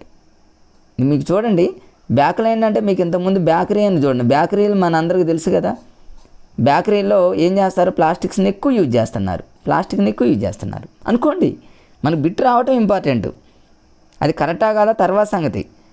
రేపు ఏమని అడుగుతాడంటే ప్లాస్టిక్ పరిశ్రమ పితామహుడు అని హెర్మన్ స్టాడింగర్ అని, పార్క్స్ అని, హెన్రిక్ బ్యాక్లైండ్ అని అన్నాడు అనుకోండి. ప్లాస్టిక్ మీద ప్రయోగాలు చేసినట్టు ఆయన ఫస్ట్ పార్క్స్. ఆ పరిశ్రమకే పితామహుడు ఎవరంటే బ్యాక్లైండ్. బ్యాక్లైండ్ అంటే బేకరీలో చాలా ఉంటాయి, పెద్ద పరిశ్రమ అనుకోండి. అంతే. మనం ఎలాగైనా గుర్తుపెట్టుకోవడానికి ట్రై చేయాలి ఫ్రెండ్స్. ఇది అయిపోయింది. టైం వేస్ట్ కాకుండా కొంచెం ఫాస్ట్గా లాగిద్దాం ఫ్రెండ్స్. ఎందుకంటే జనరల్గా ఉన్న మీరు చదువుకుంటారు, కష్టంగా ఉన్న వాటిని నేను మీకోసం స్టెచ్ చేస్తున్నా. ఎందుకంటే ఇప్పుడు ఒకసారి విన్నా కూడా మీరు ఈజీగా చూడండి. ఇది చాలా ఇంపార్టెంట్. 4R RRR మూవీ లాగా 4R వచ్చేసింది. ఈ 4R ఏంటి? ఖచ్చితంగా బిట్ రావాల్సిందే. ఒక R అంటేనేమో రెడ్యూస్, ఇంకొక R అంటేనేమో రీసైకిల్, ఇంకొక R అంటేనేమో రీయూజ్, తర్వాత ఇంకొక R అంటేనేమో రికవర్. ఇవన్నీ చాలా ఇంపార్టెంట్ ఫ్రెండ్స్. ఈ 4R అనేది చాలా చాలా ఇంపార్టెంట్. గుర్తుపెట్టు చూడండి. దీని గురించి ఒక్కొక్క దాని గురించి మనం ఒక్కొక్క వన్ స్టెప్లో కంప్లీట్ చేద్దాం. ఫస్ట్ది వచ్చేసి చూడండి. ఫస్ట్ రెడ్యూస్ అనేటటువంటిది ఏంటంటే తగ్గించటం. తెలుగులో ఏంటంటే తగ్గించటం. ప్లాస్టిక్ని మ్యాక్సిమం ఏం చేయాలంటే తగ్గించడానికి మనం ప్రయత్నం చేయాలి. ఇది రెడ్యూస్ అనేటటువంటి దాన్ని గుర్తుపెట్టుకోండి. 4Rలో ఫస్ట్ R అది. తర్వాత రెండో R ఏంటంటే మరలా ఉపయోగించడం, రీయూజ్ ఫ్రెండ్స్. రెండోది ఏంటంటే రీయూజ్, గుర్తుపెట్టుకోండి. రీయూజ్ రెండోది, మరలా యూజ్ చేయటం. మరి మరలా యూజ్ చేయటం అనే దాంట్లోనే మూడోది వచ్చేసి రీసైకిల్ అని గుర్తుపెట్టుకోండి. రీయూజు, రీసైకిల్ మూడోది. ఈ రీసైకిల్లో మరలా మరి తిరిగి ఉపయోగించడం అనే దాని మీద కొన్ని బిట్స్ ఉన్నాయి ఫ్రెండ్స్. అవి ఏంటంటే ఇంతకుముందు నేను చెప్పాను. ట్రయాంగిల్ షేప్లో 1 ఉంటే ఏంది, ట్రయాంగిల్ షేప్లో 2 అంటే ఏంది, వాటి గురించి పీవీసీ ఇవన్నీ జనరల్ కొన్ని ఉంటాయి. రీసైకిల్కి చిహ్నం కూడా ఒకటి ఉంది ఫ్రెండ్స్. ఆ రీసైకిల్ చిహ్నం ఏంటంటే మీకు ఇక్కడ చూపిస్తా చూడండి. ఇట్లా ఉంటాయి అన్నమాట. దీన్నే యూనివర్సల్ సైకిల్ అంటారు. అంటే వీటి మధ్యలో ఏమీ ఉండవు, ఎటువంటి 1, 2, 3 అనే నెంబర్స్ ఏమి ఉండవు. దీన్నే యూనివర్సల్ రీసైకిల్ అని అంటారు. తర్వాత వచ్చేసి ఇంకా రీకవర్ అనమాట, తిరిగి పొందడం. 4Rలో 4 లాస్ట్ R అనమాట. గుర్తుపెట్టుకోండి ఫ్రెండ్స్. అవి వాటి మీద అడిగాడు. నెక్స్ట్ వచ్చేసి లోహాలు ఈ లోహాలు అనే చాప్టర్ ఫ్రెండ్స్ గుర్తుపెట్టుకోండి. లోహాలు అలోహాలు అనేటటువంటి చాప్టరు మరి ఎక్కడెక్కడ ఉందంటే 8th క్లాస్లోనే కాదు, 9th క్లాసు 10th క్లాస్లో కూడా ఉంది. కాబట్టి దీని మీద ఖచ్చితంగా బిట్ అడిగే అవకాశాలు ఎక్కువ ఉన్నాయి ఫ్రెండ్స్. 9th 10thలో కంటిన్యూషన్గా ఉన్నాయి. మరి ఆ 9th 10thలో ఉన్నటువంటి వాటి మీద లింక్డ్ చాప్టర్ల మీద ఇంకొక వీడియో చేస్తా. గతంలో ఒకటి చేశాను, మరొక వీడియో చేస్తా ఫ్రెండ్స్. ఈ టెట్ జరిగే లోపునే నేను ఇంకొక వీడియో చేస్తా. 9th 10thలో సైన్స్కి సంబంధించి, బయాలజీకి సంబంధించి ఒకటి చేస్తే, సైన్స్కి సంబంధించి ఒకటి చేస్తా ఫ్రెండ్స్ ఒక వీడియో. దాంతో మీకు ఉన్నటువంటి డౌట్స్ అన్నీ క్లారిఫై అవుతాయి. కష్టంగా ఉన్నాయని మీ మైండ్లోకి ఈజీగా వచ్చేస్తాయి ఫ్రెండ్స్. చూద్దాం. లోహాలు మరియు అలోహాలు. అసలు లోహాలు అంటే ఏంది, అలోహాలు అంటే ఏంది?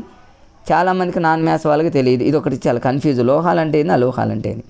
ఏముండదు ఫ్రెండ్స్. లోహాలు అంటే ఏమీ లేదు. ఏదైనా ఒక వస్తువుని సుత్తితో కొట్టినా, లేకపోతే వేడి చేసి కొట్టినా, సన్నని తీగలుగా కానివ్వండి, పలచని రేకులుగా కానీ అలా అయ్యేటట్టు ఉంటే దాన్ని లోహం అంటారు. లేదా సౌండ్, ఎక్కడైనా ఒక దాని మీద వేసి కొట్టామనుకోండి, విపరీతమైన సౌండ్ వస్తుంది, లోహం. అలోహాల సౌండ్లు రావు, తీగలుగా రావు, పలచని రేకులుగా ఉండవు, తీగలుగా గుండ్రంగా ఉండవు. లోహాలు అంటేనేమో ద్యుతిగుణము అన్నాడు ఇక్కడ పుస్తకంలో. అసలు కొన్ని కన్ఫ్యూజ్ అయినటువంటి పదాలు ఉన్నాయి, వాటి మీనింగ్ నాన్ మ్యాథ్స్ వాళ్ళకి ఈజీగా మన భాషలో మీకు ఈజీగా అర్థమయ్యేటట్టు ఈ వీడియోలు చెప్తా ఫ్రెండ్స్. లోహాలు అంటే జస్ట్ ఫన్నీగా గుర్తుపెట్టుకోండి. లోహాలు అంటే సన్నని తీగలుగా చేయటం కానీ పలచని రేకులుగా చేయటం కానీ. ఇప్పుడు బంగారం ఉంది ఫ్రెండ్స్, బంగారం చూడండి, దాన్ని మనం ఏదైనా చేస్తే దాన్ని ఏ షేప్లో కన్నా మనం చేంజ్ చేసుకోవచ్చు, దాని లోహం అట్లా అనమాట. అలోహానికి సంబంధించి మరి చాలామంది ఎగ్జాంపుల్స్, ఒక 2-3 ఎగ్జాంపుల్స్ ఉన్నాయి. దానికి నేను అలోహం అనంగులోనే ఒక కోడ్ పెట్టా ఫ్రెండ్స్, అది ఇక్కడే చెబుతాను నేను. జనరల్గా ఫోన్ చూడండి, మనం జనరల్గా ఎప్పుడైనా ఫోను వాడేటప్పుడు హలో అన్నాం అనుకోండి, హలో అనంగులోనే షాక్ కొడుతుందని గుర్తుపెట్టుకోండి, షాక్ అని గుర్తుపెట్టుకోండి, షాక్.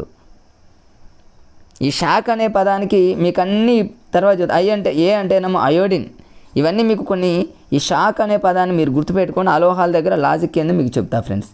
తర్వాత చూద్దాం. ఇప్పుడు మీకు ప్రతిదీ కన్ఫ్యూజ్ కాకుండా మీకు ఉన్నాయి ఫ్రెండ్స్, కొన్ని ఇంపార్టెంట్ బిట్స్ ఉన్నాయి ఇందులో, మీకు చెప్తానికి ట్రై చేస్తా.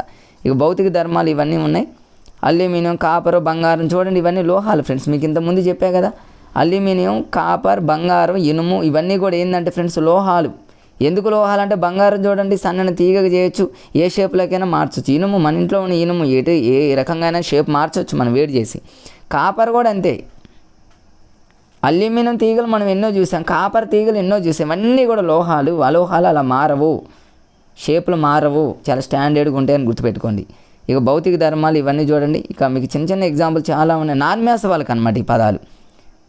తర్వాత రూపం, ధ్వని, గుణం ఇవన్నీ జనరల్గా ఉంటే ఇవన్నీ చూడండి ఫ్రెండ్స్.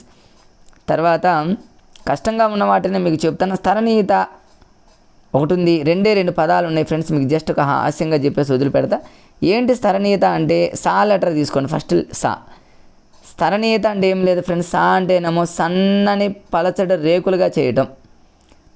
సా అంటే సన్నని పలచటి రేకులుగా చేయటం స్థరణీయత, అంతే. అది ఎగ్జాంపుల్, దాని డెఫినేషన్ అన్నీ ఉంటుంది, మీరు చూసుకోండి. దాని డెఫినేషన్ చాలాసార్లు అడిగాడు. స్థరణీయత అనే దానికి సన్నని పలచని రేకులుగా చేయడాన్ని ఏమంటారు, స్థరణీయత అయిపోతుంది, దాని మీద ఏమీ లేదు.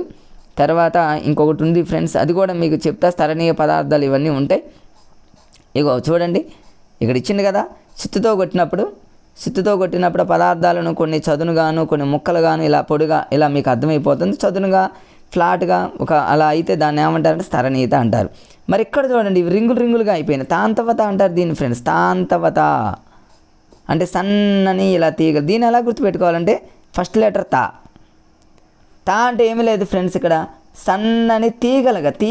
తా అంటే తీగలుగా మీకు గుర్తు రావాలి, మీకు టెక్స్ట్ బుక్లో ఉన్న ఎగ్జాంపుల్ కూడా గుర్తు రావాలి ఫ్రెండ్స్. ఇంతకుముందు శాంత అనే పదం వాడాను ఫ్రెండ్స్, అంటే ఇక్కడ సా అంటేనేమో సన్నని పలుచని రేకులు, తా అంటేనేమో తీగలుగా, సన్నని తీగలుగా అనే పదం గుర్తుపెట్టుకోండి, అయిపోతుంది అంతే. నాన్ మ్యాథ్స్ వాళ్ళకి కన్ఫ్యూజ్ కాకుండా ఉండటానికి ఇది ఒక లాజిక్ ఫ్రెండ్స్, తాంతవత అంటే అయిపోతుంది ఫ్రెండ్స్. నెక్స్ట్ చూద్దాం.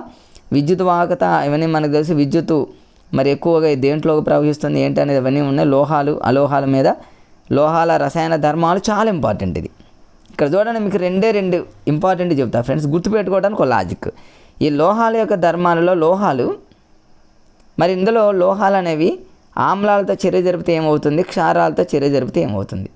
ఈ లోహాలు అనేవి ఆక్సిజన్తో చర్య జరిపినప్పుడు, మరి ఇవి ఒకవేళ లోహాలు అనేవి మరి అలోహాలు అనేవి ఆక్సిజన్తో చర్య జరిపినప్పుడు ఏం ఏర్పడతాయి అనేది చాలా ఇంపార్టెంట్. కంటిన్యూషన్లో 2 ఇంపార్టెంట్ బిట్స్ని ఇక్కడ చూపిస్తా ఫ్రెండ్స్. చూడండి, లోహాలు అలోహాల మీద 2 బిట్లు ఇంపార్టెంట్, గతంలో అడిగాడు. ఈజీగా ఫస్ట్ లెటర్తోనే మనం గుర్తుపెట్టుకోవచ్చు. ఇక్కడ ఒక చిన్న ఎగ్జాంపుల్ ఉంది, నేను చూపిస్తాను చూడండి ఫ్రెండ్స్. ఇక్కడ మీకు చూపిస్తా చూడండి. లోహాలు తుప్పు పట్టడం ఇవన్నీ ఓకే. తుప్పు పట్టకుండా ఏం చేయాలి, జింకు పూత పూసినటువంటి అవన్నీ మనకు తెలుసు. ఆమ్లాలతో చర్యలు రైట్ ఫ్రెండ్స్, ఇక్కడ వస్తుంది చూడండి. మరి ఆమ్లాలతో చర్య జరిపినప్పుడు మరి ఆమ్ల ఆక్సైడ్లు అని లోహాల చర్యశీలత వీటి మీద వస్తుంది చూడండి ఫ్రెండ్స్. ఇక్కడ చాలా ఇంపార్టెంట్ ఆ 2 బిట్స్ మీకు చూపిస్తాను నేను. ఇక్కడ 2 బిట్స్ ఉంటాయి ఫ్రెండ్స్, చూడండి. ఆ 2 చాలా ఇంపార్టెంట్. మరి ఆమ్లాలతో చర్యలు అనేటటువంటి ఈ చిన్న టాపిక్ని మీరు చదివితే ఒక 2 ఇంపార్టెంట్ బిట్స్ మీకు తగులుతాయి జనరల్గా మీరు చదివితే. ఆ 2 ఏంటంటే, ఫస్ట్ బిట్ ఫ్రెండ్స్ గుర్తుపెట్టుకోండి, అలోహాల మీద చెబుతున్నా. అలోహాలు ఆక్సిజన్తో చర్య జరిపితే ఆమ్ల ఆక్సైడ్లు ఏర్పడతాయి అనే పదం ఇంపార్టెంట్, గతంలో అడిగాడు. అలోహాలు ఆక్సిజన్తో చర్య జరిపినప్పుడు ఆమ్ల ఆక్సైడ్లు ఏర్పడతాయి. అదే లోహాలు ఆక్సిజన్తో చర్య జరిపినప్పుడు క్షార ఆక్సైడ్లు ఏర్పడతాయి. ఈ రెండు ఇంపార్టెంట్. దీన్ని మరి ఎలా గుర్తుపెట్టుకోవాలి నాన్ మ్యాథ్స్ వాళ్ళంటే ఈజీనే. అలోహాలలో ఫస్ట్ లెటర్ ఆ ఉంది, ఆమ్ల ఆక్సైడ్లో ఫస్ట్ లెటర్ ఆ ఉంది, అంతే. ఈజీగా గుర్తుపెట్టుకోవడానికి ఇది ఒక లాజిక్ ఫ్రెండ్స్. రేపు అడిగే అవకాశం ఉంది. ఈ రెండు చాలా ఇంపార్టెంట్ కాబట్టి ఈ మ్యాటర్ అంతా చదివితే ఈ రెండు మీకు తగులుతాయి. అలోహాలు ఆక్సిజన్తో చర్య జరిపినప్పుడు ఆమ్ల ఆక్సైడ్లు ఏర్పడతాయి ఆ. ఇక అలా కానిది, ఇక లోహాలు ఆక్సిజన్తో చర్య జరిపితే ఇక్కడ ఇక ఆటోమేటిక్గా రివర్స్లో అనమాట క్షార ఆక్సైడ్లు ఏర్పడతాయి అనేటటువంటి విషయాన్ని మీరు గుర్తుపెట్టుకోండి. ఒకవేళ ఏదైనా కావాలంటే అది నోట్ చేసుకోండి ఫ్రెండ్స్. ఇవన్నీ ఉన్నాయి మీకు. తర్వాత కంటిన్యూషన్ చూద్దాం. ఆ రెండు పోతే ఇంకా ఈ ఆమ్లాలు క్షారాల మీద, లోహాలు అలోహాల మీద. ఇప్పుడు అలోహాల యొక్క కొన్ని ఉపయోగాలు ఉన్నాయి. ఈ ఉపయోగాలు కూడా గతంలో అడిగాడు ఫ్రెండ్స్. అసలు అలోహాలు అంటే ఏంది మరి మీకు అవి చూపిస్తే ఇక్కడ చూడండి. ఇంతకుముందు మీకు చెప్పాను. అలోహాలకి ఒక మెయిన్ ఎగ్జాంపుల్స్ టెక్స్ట్ బుక్లో 3 ఇచ్చాడు ఫ్రెండ్స్. Sulphur, carbon, iodine. మీకు ఇంతకుముందు చెప్పాను. అల్లో అనంగులోనే షాక్ కొడుతుందని గుర్తుపెట్టుకోండి. నేను ఎట్లా ఆ రోజుల్లో హాస్యంగా గుర్తుపెట్టుకున్నాను. అలో అనంగులోనే షాక్ కొడుతుంది, మొబైల్ షాక్. ఎట్లా ఇది ఎస్ అంటేనేమో సల్ఫర్ అని గుర్తుపెట్టుకున్నా, ఏ అంటేనేమో అయోడిన్ అని గుర్తుపెట్టుకున్నా, సి అంటేనేమో కార్బన్ అని గుర్తుపెట్టుకున్నా. మరి ఈ సల్ఫర్ మీద గతంలో ఏమని అడిగాడంటే మందుగుండు సామాగ్రి తయారు చేసేటప్పుడు కానివ్వండి, అగ్గిపెట్టెలో కానివ్వండి, మన గోళ్ళలో కానివ్వండి ఎక్కువగా ఏముంటుందంటే సల్ఫర్ ఉంటుంది. అట్లా గుర్తుపెట్టుకోండి. ఇక శాక్ అనే పదం వస్తే 3 అలోహాలు. ఇక లోహాలు అంటే మీకు తెలుసు, బంగారం, వెండి, అల్యూమినియం, ఇనుము అంటే సాగే గుణం ఉండేవి, అవన్నీ కూడా లోహాలు. ఇక అలోహాల అనంగులోనే షాక్ అనే పదం గుర్తుపెట్టుకోండి, సరిపోతుంది. ఇంతకుముందు చెప్పిన 2 బిట్స్ కూడా ఇంపార్టెంట్ ఫ్రెండ్స్. ఏంటవి? అలోహాలు ఆక్సిజన్తో చర్య జరిపినప్పుడు ఆమ్ల ఆక్సైడ్లు ఏర్పడతాయి ఆ అని గుర్తుపెట్టుకోండి. లోహాలు ఆక్సిజన్తో చర్య జరిపినప్పుడు క్షార ఆక్సైడ్లు ఏర్పడతాయి. ఆ 2 కన్ఫ్యూజ్గా అమ్మకండి మిత్రమే, ఎందుకంటే ఆ 2 చాలా ఇంపార్టెంట్. తర్వాత ఆమ్లాలు అది అయిపోయినంత ధ్వని. ఈ ధ్వని అనేటటువంటి చాప్టర్ కూడా 8th క్లాసే కాదు ఫ్రెండ్స్, కంటిన్యూషన్లో 9th క్లాస్ కూడా ఉంది. మీరు ఖచ్చితంగా దీనికంటే ముందు మనం చెప్పినటువంటి లోహాలు అలోహాలు 9th 10thలో ఉంది. ఎక్కడెక్కడ ఉంది అనేది మీకు వీడియో ఈ మధ్యలోనే ఖచ్చితంగా చేస్తా. ధ్వని అనే చాప్టర్ 9thలో ఫిక్స్డ్గా ఉంది ఫ్రెండ్స్. 8th 9th ఉంది కాబట్టి ఖచ్చితంగా చదవాల్సిందే. కాబట్టి అది కూడా మీకు ఒక వీడియో రెండింటి మీద కలిపి ఒక వీడియో మొత్తం మీద కలిపి సైన్స్ మీద ఒక వీడియో చేయడం జరుగుతుంది ఫ్రెండ్స్. కొద్ది టైంలోనే అది కూడా మీకు అది నేను యూట్యూబ్లో అప్లోడ్ చేస్తాను ఫ్రెండ్స్. చూద్దాం. ధ్వనికి సంబంధించి గతంలో చిన్న వీడియో చేశాను. ఆ వీడియోని మీరు ఇక్కడే పెడతాను డిస్క్రిప్షన్లో, అది కూడా చూడండి ఫ్రెండ్స్. ఇంకేమైనా మిస్ అయినవి ఉంటే ఇప్పుడు ఇక్కడ కంటిన్యూషన్ చేద్దాం. ఏంటి ధ్వని అనంలోనే ఏముండదు, ధ్వని అంటే ఏముంటుంది దీంట్లో చూడండి. ధ్వనికి సంబంధించి కొన్ని పిల్లలు ఈ చూడండి ఆట వస్తువులు ఇవన్నీ చూడండి, ఇవన్నీ తెలిసిందే కదా, దీని మీద ఏం బిట్లు అడగడు. కానీ నేను ఇప్పుడు కొన్ని ఇంపార్టెంట్వి ఎగ్జామ్లో వచ్చినవి రాబోయే వాటిని చాలా లాజిక్గా చూడండి ఎలా చెప్తాను నేను. ఇవన్నీ ధ్వని శక్తి ఇవన్నీ మీకు తెలిసిందే. మరి ధ్వనిలో మార్పులు ఏంటి ఇవన్నీ మామూలుగా చదువుకోండి ఫ్రెండ్స్. ఇవన్నీ ఏమీ అవసరం లేదులే. కానీ ఇక్కడ చూడండి షహనాయ్, బిస్మిల్లా ఖాన్, చిట్టుబాబు. మన రీసెంట్గా జరిగినటువంటి ఏ ఎగ్జామ్లో అంటే టెక్స్ట్ బుక్లో చూడండి మీరు, టీఎస్పీఎస్సీ నిర్వహించినటువంటి ప్రతి ఎగ్జామ్లో కూడా 10th లోపు టెక్స్ట్ బుక్లో అడుగుతుండవు. మీకు దీన్ని బట్టి మీకు అర్థమైంది ఏంటంటే ఫ్రెండ్స్, రేపు మీరు డిఎస్సిలో రాయబోయేటటువంటి డిఎస్సిలో జిఎస్ 20 బిట్స్ ఉంటాయి. ఆ 20 బిట్స్లో మ్యాక్సిమం 10 బిట్స్ కన్ఫామ్గా నేను ఎక్స్పెక్ట్ చేస్తున్నా. మరి 8th 9th 10th class science social బుక్లో నుంచి ఖచ్చితంగా ఉంటాయి. అంటే మీరు చదివే 8th 9th 10th science social books మరి ఎక్కడికి వేస్ట్ అయిపోవట్లేదు. ఇక టెట్లో రానంత మాత్రాన డిఎస్సిలో కన్ఫామ్గా వస్తాయి. కాబట్టి ఫ్రెండ్స్ 8th 9th 10th చదివితే మీకు జిఎస్సిలో 10 మార్కులు వస్తాయి. ఇంకో 10 మార్కులు ఏడ నుంచి వస్తాయంటే ఒక 1 or 2 bits Telangana movement culture వాటి మీద ఇస్తాడు. మిగతా వాటిని కరెంట్ అఫైర్స్. ఈ కరెంట్ అఫైర్స్ అనేది అందరికీ కొత్తే ఫ్రెండ్స్. దీంట్లో స్టేట్ ఫస్ట్ స్టేట్ సెకండ్ డిస్ట్రిక్ట్లు ఏముండవు. కరెంట్ అఫైర్స్ అనేది ఎలా వస్తుందో తెలియదు. కాబట్టి జాబ్ కొట్టాలంటే అత్యధిక మార్కులు రావాలంటే మనకు మెథడ్స్, సైకాలజీ, కంటెంట్ ఎవరికైతే గుప్పెట్లో స్ట్రాంగ్గా కనుక వాటిని చదవగలిగి రెడీగా ఉంటారో, రివిజన్ చేసి ప్రాక్టీస్ చేసి డిస్కషన్ చేసి ఉంటారో వాళ్ళు దూసుకొని పోతారు. కరెంట్ అఫైర్స్లో ఏం భయపడాల్సిన పని లేదు. మీకు డిఎస్సికి ముందు ఖచ్చితంగా కరెంట్ అఫైర్స్ను కూడా ఫ్రెండ్స్ లాజిక్గా కోడ్స్తో మీకు ఖచ్చితంగా ఎగ్జామ్లో వచ్చేటటువంటివన్నీ కూడా నేను షైన్ ఇండియాకి సంబంధించి అన్ని బిట్స్ని నేను ఆల్రెడీ ప్రిపేర్ చేస్తూ ఉన్నా ఫ్రెండ్స్. మరి ప్రిపేర్ చేసి రెడీగా ఉంచుతా ఉన్నా కాబట్టి వాటిని కూడా డిఎస్సి కంటే ముందు ఇప్పుడు కాదు ఫ్రెండ్స్, ఎందుకంటే టెట్ మీద ఉన్నారు అందరు కాన్సన్ట్రేషన్. ఇది అయిపోయాక పర్స్పెక్టివ్ కానివ్వండి, పర్స్పెక్టివ్ మ్యాక్సిమం చేశాను నేను, కొన్ని మిస్ అయినవి వాటిని కూడా చెప్తా.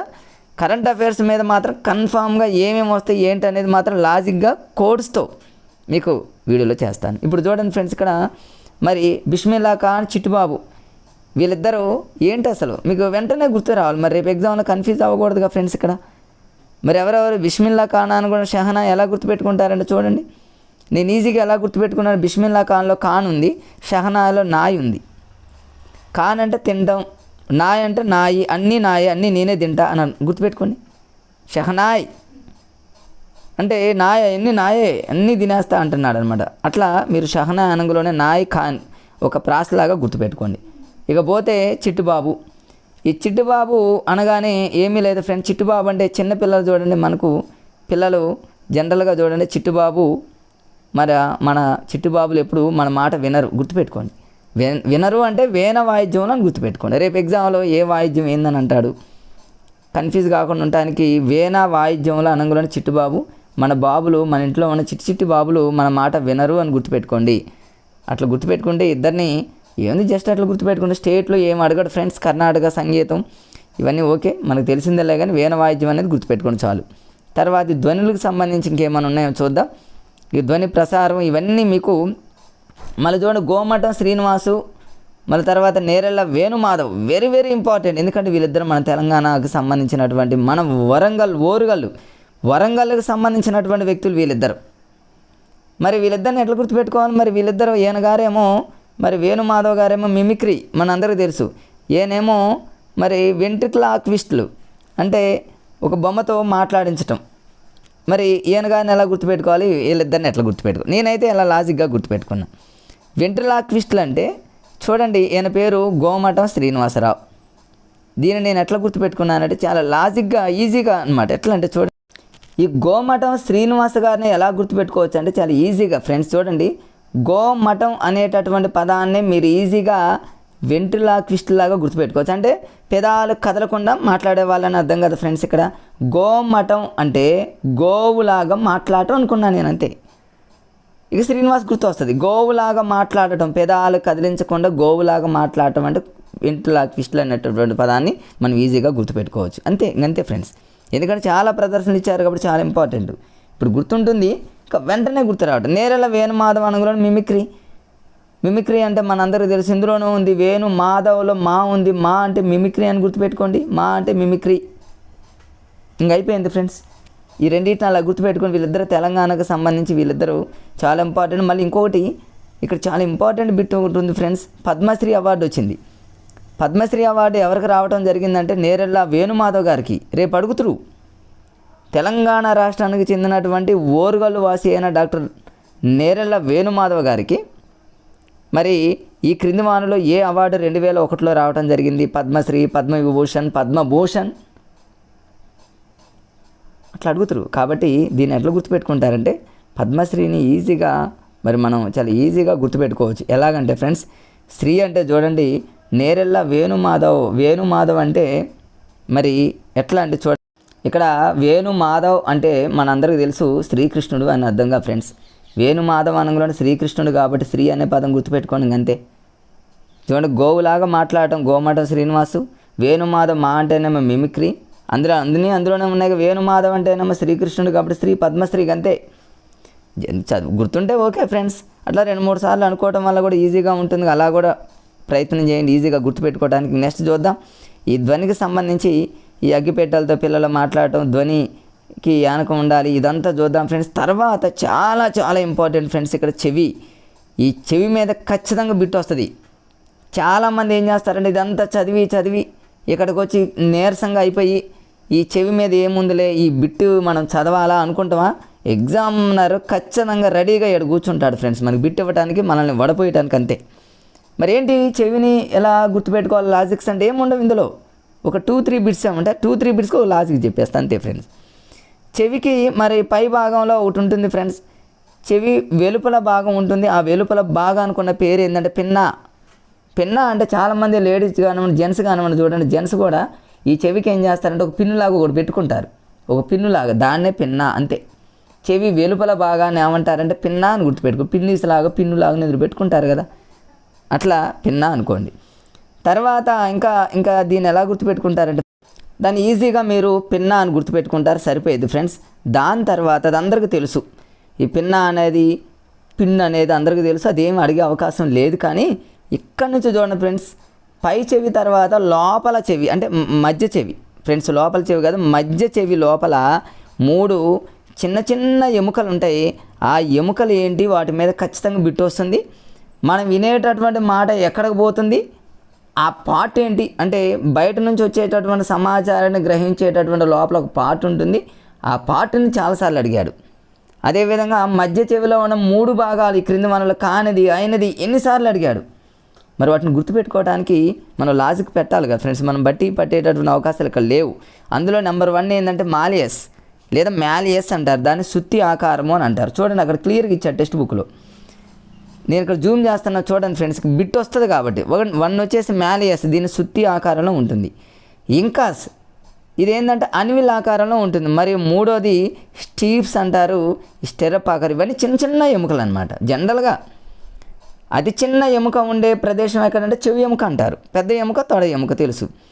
మరి ఆ చిన్న ఎముకలు 3 ఉన్నాయి, ఒకటి కాదు ఫ్రెండ్స్. ఆ 3 ఏంటి, మ్యాలియస్ ఒకటి, ఇంకాస్ ఒకటి, స్టీప్స్ ఒకటి. మరి ఎట్లా గుర్తుపెట్టుకోవాలి సార్, నీకు లాజిక్ ఉన్నాడు. ఎస్ ఉంది. దీన్ని ఎలా గుర్తుపెట్టుకుంటారంటే మ్యాలియస్ అంటే నేను చూడండి జస్ట్ ఒక లెటర్స్ రాస్తాను, ఎం రాసా. ఇంకాస్ అంటేనేమో ఈ రాసా. స్టీప్స్ అంటేనేమో సి రాసా. ఎంఈసి గ్రూప్ ఉంది కదా, ఎంపీసీ లాగానే ఎంఈసి. ఎంఈసీ చేసినటువంటి వాళ్ళకి ఇట్లాంటివన్నీ కూడా ఈజీగా బ్రెయిన్లోకి ఎక్కుతాయి, బాగా వింటారని గుర్తుపెట్టుకోండి హాస్యంగా. ఎం అంటేనేమో మ్యాలియస్, ఈ అంటేనేమో ఇంకాస్, సి అంటేనేమో స్టీప్స్ అని గుర్తుపెట్టుకోండి. మరి వీటికి 3 రకాల పేర్లు ఉన్నాయిగా. సుత్తి ఆకారం అనంలోనే మ్యాలియస్ అంటే ఏమి లేదు ఫ్రెండ్స్. మ్యా అంటేనేమో మరి మీరు మ్యాన్ అనుకోండి, మ్యాన్ ఏం చేస్తాడో సుత్తితో ప్రయోగాలు చేస్తాడని గుర్తుపెట్టుకోండి. తర్వాత ఇంకాస్ అంటే అనివిల్ అంటే ఇంకా అన్నీ అనే పదం గుర్తుపెట్టుకోండి. ఇంకాస్ అంటే ఇంకా, అన్విల్ అంటే అన్నీ వింటారు లేదా అన్నీ ఏదో రకంగా అలా గుర్తుపెట్టుకోండి ఫ్రెండ్స్. ఇక స్టిప్స్ అంటే ఏమో స్టెరఫ్ లాగా గుర్తుపెట్టుకోండి. ఆ 3 చాలా ఇంపార్టెంట్. ఆ 3టిని మీరు ఎంఈసీ లాగా గుర్తుపెట్టుకోండి ఫ్రెండ్స్, ఎంఈసీ. తర్వాత ఆ 3 భాగాల దగ్గర నుంచి కంటిన్యూషన్లో చూడండి, ఇక్కడ చాలా ఇంపార్టెంట్ ఉంది. మరి ఓవల్ విండో నుండి మరి ఆ లోపల చెవి భాగంలో మరి బయట నుంచి వచ్చేటటువంటి కంపనాలు కానివ్వండి, వాయిస్ కానివ్వండి, అది మరి లోపల చెవిలో ఉన్నటువంటి ఏ భాగానికి పంపబడుతుంది అంటే very very very important, cochlea అని గుర్తుపెట్టుకోండి ఫ్రెండ్స్. దీన్ని ఎట్లా గుర్తుపెట్టుకోవాలి, కోక్లియా అంటేనేమో కోకిలలాగా వినపడుతుందని గుర్తుపెట్టుకోండి ఫ్రెండ్స్. మనకు బయట నుంచి వచ్చేటటువంటి ఏదైనా సరే అది మనకు ఒక కోకిలలాగా వినపడుతుంది, ఎక్కడ లోపల భాగం అని గుర్తుపెట్టుకోండి. వాడు అడుగుతారు ఎగ్జామ్లో, చెవి లోపల భాగంలో మరి మనం బయట నుంచి వినపడేటటువంటి ఆ ఇన్ఫర్మేషన్ కానివ్వండి, ఆ శబ్దాలు కానివ్వండి, తరంగాలు కానివ్వండి ఎక్కడికి పంపబడతాయి అంటే కోక్లియా అంటే కోకిలలాగా వినపడుతుంది అని గుర్తుపెట్టుకోండి. అక్కడ నుంచి మనకు విద్యుత్ తరంగాలుగా మన మెదడుకు వెళ్తుంది కాబట్టి ఫ్రెండ్స్, ఇక్కడ మీరు పైనేమో పిన్ అని గుర్తుపెట్టుకోండి, మధ్యలో 3 ఉంటాయి చిన్న చిన్న ఎముకలో, ఎంఈసీ అని గుర్తుపెట్టుకోండి, ఎంపీసీ లాగా. ఎం అంటే ఏంటో మీకు తెలుసు, ఈ అంటే ఏంటో తెలుసు, సి అంటే మీకు చెప్పడం జరిగింది. ఎం అంటేనేమో మ్యాలియస్ అని గుర్తుపెట్టుకోండి. సి అంటేనేమో ఫ్రెండ్స్ మరి సి అనేది ఇక్కడ చూడండి, ఇంతకుముందు నేను చెప్పాను. సి అంటేనేమో మరి స్టీప్స్ అని గుర్తుపెట్టుకోండి. ఈ అంటేనేమో ఇంకాస్ అని గుర్తుపెట్టుకోండి. ఎంఈసీలో ఎం అంటేనేమో మ్యాలియస్ అని గుర్తుపెట్టుకోండి, ఈ అంటేనేమో ఇంకాస్, సి అంటేనేమో స్టీప్స్. మరి లోపల చెవిలో మరి గ్రహించేటటువంటి ఆ భాగం ఏంటంటే కోకిలలాగా వినపడుతుంది, కోక్లియా. అంతే ఫ్రెండ్స్, వీటి మీద ఖచ్చితంగా బిట్ వస్తుంది. ఈ వీడియోని విన్నటువంటి వాళ్ళు ఎవరు కూడా ఆ బిట్స్ని మీరు మిస్ చేయకుండా ఫటాఫట్ మీరు ఆన్సర్ పెట్టేయండి. నెక్స్ట్ చూద్దాం ఫ్రెండ్స్, నెక్స్ట్ చూద్దాం టైం వేస్ట్ కాకుండా. మరి ధ్వనికి సంబంధించి మీరు ఆల్రెడీ నా కమ్యూనిటీలో, నా వీడియోలో, నా ఛానల్లో కమ్యూనిటీలో పెట్టడం జరిగింది. ధ్వనికి ప్రమాణం, ధ్వని తీవ్రత ప్రమాణం డెసిబుల్ అని. అంటే డెసిబుల్ అనే పదం కూడా తెలియదు అనుకోండి. ఫర్ ఎగ్జాంపుల్ నాగా చాలామందికి దీన్ని ఎలా ఇప్పుడు డెసిబుల్ అనేటటువంటి మరి ఆ ప్రమాణం కూడా నాన్ మ్యాథ్స్ వాళ్ళకి మరొకసారి తెలియకపోవచ్చు. ధ్వని తీవ్రత ప్రమాణం దీన్ని ఏంటంటే ఎలా గుర్తుపెట్టుకుంటారంటే డెసిబుల్ అంటే బాగా డిస్టర్బ్ చేసేదని గుర్తుపెట్టుకోండి. ధ్వని తీవ్రత అంటే మనల్ని బాగా డిస్టర్బ్ చేసేది డెసిబుల్. మరి దీన్నే అలెగ్జాండర్ గ్రహం బెల్ అనేటటువంటి ఆయనకు గుర్తుగా మనం ఆ సింబల్ని వాడుతున్నాం. ఇది నేను మన ఛానల్లో కమ్యూనిటీలో ఏం పెట్టానంటే ఇక్కడ చూడండి, ఇక్కడ ఇచ్చా ఫ్రెండ్స్, చాలా ఇంపార్టెంట్. ఇక్కడ 0 డెసిబుల్ అనేది దాదాపుగా మనకు వినిపించినటువంటి అతి తక్కువ తీవ్రత గల ధ్వని ఎంత అంటే 0 డెసిబుల్. ఈ 0కి అంటే శూన్యానికి 10 రెట్లు ఎక్కువగా ఉన్న ధ్వని తీవ్రత ఎంత అంటే 10 డెసిబుల్. మీకు ఒక 3 బిట్స్ మన కమ్యూనిటీలో ఒక లాజిక్గా పెట్టి మీకు చూపించడం జరిగింది ఫ్రెండ్స్. మరి ఇక్కడ వాడు ఏమంటాడంటే శూన్యము అనే పదం వాడవచ్చు, లేదా 0 అనేటటువంటి పదమైనా వాడవచ్చు. శూన్యానికి 10 రెట్లు ఉన్నట్లయితే దాని ధ్వని తీవ్రత ఎంత అంటాడు ఫ్రెండ్స్. దాని ధ్వని తీవ్రత 10 అని గుర్తుపెట్టుకోండి. దీన్ని ఎలా 10 అని నేను ఎలా గుర్తుపెట్టుగానంటే ఈ 1 పక్కన 10 ఉంది కాబట్టి 10 అని రాశాను, అంటే 1 అని రాశాను ఫ్రెండ్స్, 1 అని రాశాను. ఒకవేళ అదే శూన్యానికి మీరు గమనించండి ఫ్రెండ్స్, ఇక్కడ కన్ఫ్యూజ్ అవుతారు, ఎగ్జామినర్ ఖచ్చితంగా కూర్చుంటాడు, ఎడుస్తాడు. అదే శూన్యానికి 100 రెట్లు ఉందనుకోండి, 100 అంటే 2 zeros ఉన్నాయి కాబట్టి ఆన్సర్ 2 అని పెట్టుకోండి, 20 డెసిబుల్. అదే శూన్యానికి 1000 రెట్లు అనుకోండి ఫ్రెండ్స్, 1000 అంటే 3 zeros ఉన్నాయి కాబట్టి 3 అంటేనేమో 30 డెసిబుల్ అని గుర్తుపెట్టుకోండి. తర్వాత నిశ్శబ్దానికి సమీప అనంగులోనే 0, గుసగుసలో అంటేనేమో 15. నేను ఎట్లా చెప్పానంటే గతంలో ఫ్రెండ్స్, గుసగుస అంటే 10th క్లాస్లో ఉన్నటువంటి పిల్లలు గుసగుసలు ఆడతారని గుర్తుపెట్టుకోండి, 15 years. సాధారణంగా చూడండి, మరి పెద్దవాళ్ళు సర్టెన్ ఏజ్ వచ్చిన వాళ్ళు, రిటైర్డ్ అయిన వాళ్ళు 60 సంవత్సరాల కొలికి మరి గుర్తుపెట్టుకోండి. లాన్ అంటే చివరిలో ఇన్ ఉంది కాబట్టి 9 అని గుర్తుపెట్టుకోండి. కార్కి 2 చక్రాలు ఉంటాయి కాబట్టి 11 అని గుర్తుపెట్టుకోండి. జెట్ ఇంజన్ అనగానే జెట్లో టా ఉంది కాబట్టి 120 అని గుర్తుపెట్టుకోండి. తుపాకీ పేలుడు లేదా టపాకాయ పేలుడు శబ్దం అంటే 140. ఇవన్నీ మీకు గతంలో చిన్న మినీ వీడియో చేసి మన ఛానల్లో పెట్టడం జరిగింది ఫ్రెండ్స్. ఆ వీడియోని కూడా మీకు డిస్క్రిప్షన్లో పెడతాను, చూడండి, చాలా ఇంపార్టెంట్. ఇక ధ్వనికి సంబంధించి ఇందులో ఏముండదు. ధ్వని 9th క్లాస్లో ఏముందంటే పరస్రావులని, అతిధ్వనులని, ఇవన్నీ చాలా ఇంపార్టెంట్వి ఉంటాయి ఫ్రెండ్స్. ఖచ్చితంగా ఆ వీడియోని మీకోసం త్వరలో చేస్తాను, అది వినండి, చాలా ఇంపార్టెంట్. అది కూడా అతిధ్వనుల యొక్క ఉపయోగాలు అవన్నీ ఉన్నాయి. కాంతి కూడా ఉంటుంది. కాంతి అనేటటువంటి చాప్టర్ కూడా 9th. సో టోటల్గా మీకు 6th, 7th, 8thలో ఉన్న చాప్టర్స్ 9th, 10thలో ఎక్కడెక్కడ ఉన్నాయో వాటన్నింటిని మీకు పర్ఫెక్ట్గా ఒక వీడియోలో ఒక లాజిక్గా మీకు ఒక వీడియో చేస్తా ఫ్రెండ్స్. అది మీకు ఖచ్చితంగా ఉపయోగపడుతుంది. కొద్ది రోజుల్లోనే దాన్ని కూడా మీకు చేస్తా. ఎందుకంటే ఫ్రెండ్స్, నాకు ఒక మరి 2 రోజులు ఎలక్షన్ ట్రైనింగ్ వల్ల వాస్తవానికి ఇప్పుడు ఈ వీడియో, అదేవిధంగా 7th క్లాస్కి సంబంధించినటువంటి సోషల్కి సంబంధించి వీడియోను కూడా రెండింటిని మీకు వెంటనే రికార్డ్ చేసి మీకు వీడియోలో అప్లోడ్ చేద్దాం అనుకున్నా ఫ్రెండ్స్. బట్ నాకు వెంటనే ఎలక్షన్ ట్రైనింగ్ రావటం, ఎర్లీ మార్నింగ్ వెళ్ళిపోవటం, మళ్ళీ తర్వాత రోజు రావటం, తర్వాత రోజు సరిగ్గా నిద్ర లేక కొంచెం రెస్ట్ తీసుకోవడం, ఇవన్నీ వీటి వల్ల కొంచెం లేట్ అయింది ఫ్రెండ్స్. మరి అలాంటి మరి పరిస్థితుల వల్ల కొంచెం లేట్ అయింది. అందుకని మీకు మార్నింగ్ నుంచి వెంటనే ఇదంతా రికార్డ్ చేసి మీకు ఇదంతా చేసి మీకు వెంటనే అప్లోడ్ చేస్తున్నా ఫ్రెండ్స్. మిగతా వీడియోలు కూడా వెంటనే మీకు సాధ్యమైనంత వరకు ఆ వీడియోలు కూడా 7th క్లాస్ సోషల్, అదేవిధంగా లింక్డ్ చాప్టర్ల సైన్స్ కూడా అవి కూడా మీకు వెంటనే అప్లోడ్ చేయడానికి మ్యాక్సిమం ట్రై చేస్తా ఫ్రెండ్స్. ఇది చూద్దాం, శ్రవ్య అవధి, ఇంకా ధ్వనుల రకాలు, సంగీతం, కఠోర ధ్వనులు, ఇవన్నీ మీకుంటే జనరల్గా చదువుకోండి. అంటే వినడానికి ఇబ్బందిగా ఉంటేనేమో కఠోర ధ్వనులు, వినడానికి మంచిగా ఉంటేనేమో మరి ఎట్లా పరశ్రావ్యాలని ఇవన్నీ 9thలో ఉంటే అవన్నీ మీకు తర్వాత మీకు చెప్తాను. ఈ ఘంటసాల వెంకటేశ్వర గారు ఎన్ని మామూలు ఫ్రెండ్స్ చదువుకోండి. ఇక సమతలాలపై కాంతి పరావర్తనం వెరీ వెరీ వెరీ ఇంపార్టెంట్. ఇదే టాపిక్ వచ్చేసి 9thలో ఉంది, 10thలో ఉంది కాబట్టి ఫ్రెండ్స్ నేను అన్నింటిని కలిపి ఇంకొక వీడియో చేస్తాను. ఇది కేవలం 8th క్లాస్లో ఉన్నదాని వరకు చూద్దాం ఫ్రెండ్స్. చూద్దాం మరి పిన్ హోల్ కెమెరా. అసలు పిన్ హోల్ కెమెరా ఒకటి ఫ్రెండ్స్, ఇదొకటి ఇంపార్టెంట్. ఇది 6thలో ఉంది సేమ్. ఇదే టాపిక్ 6thలో కూడా మీరు చూడండి ఉంటుంది, పిన్ హోల్ కెమెరా. తర్వాత ఇంకోటి ఏముంటుందంటే కెలిడియాస్కోప్ ఉంటుంది, తర్వాత పెరిస్కోప్ ఉంటుంది.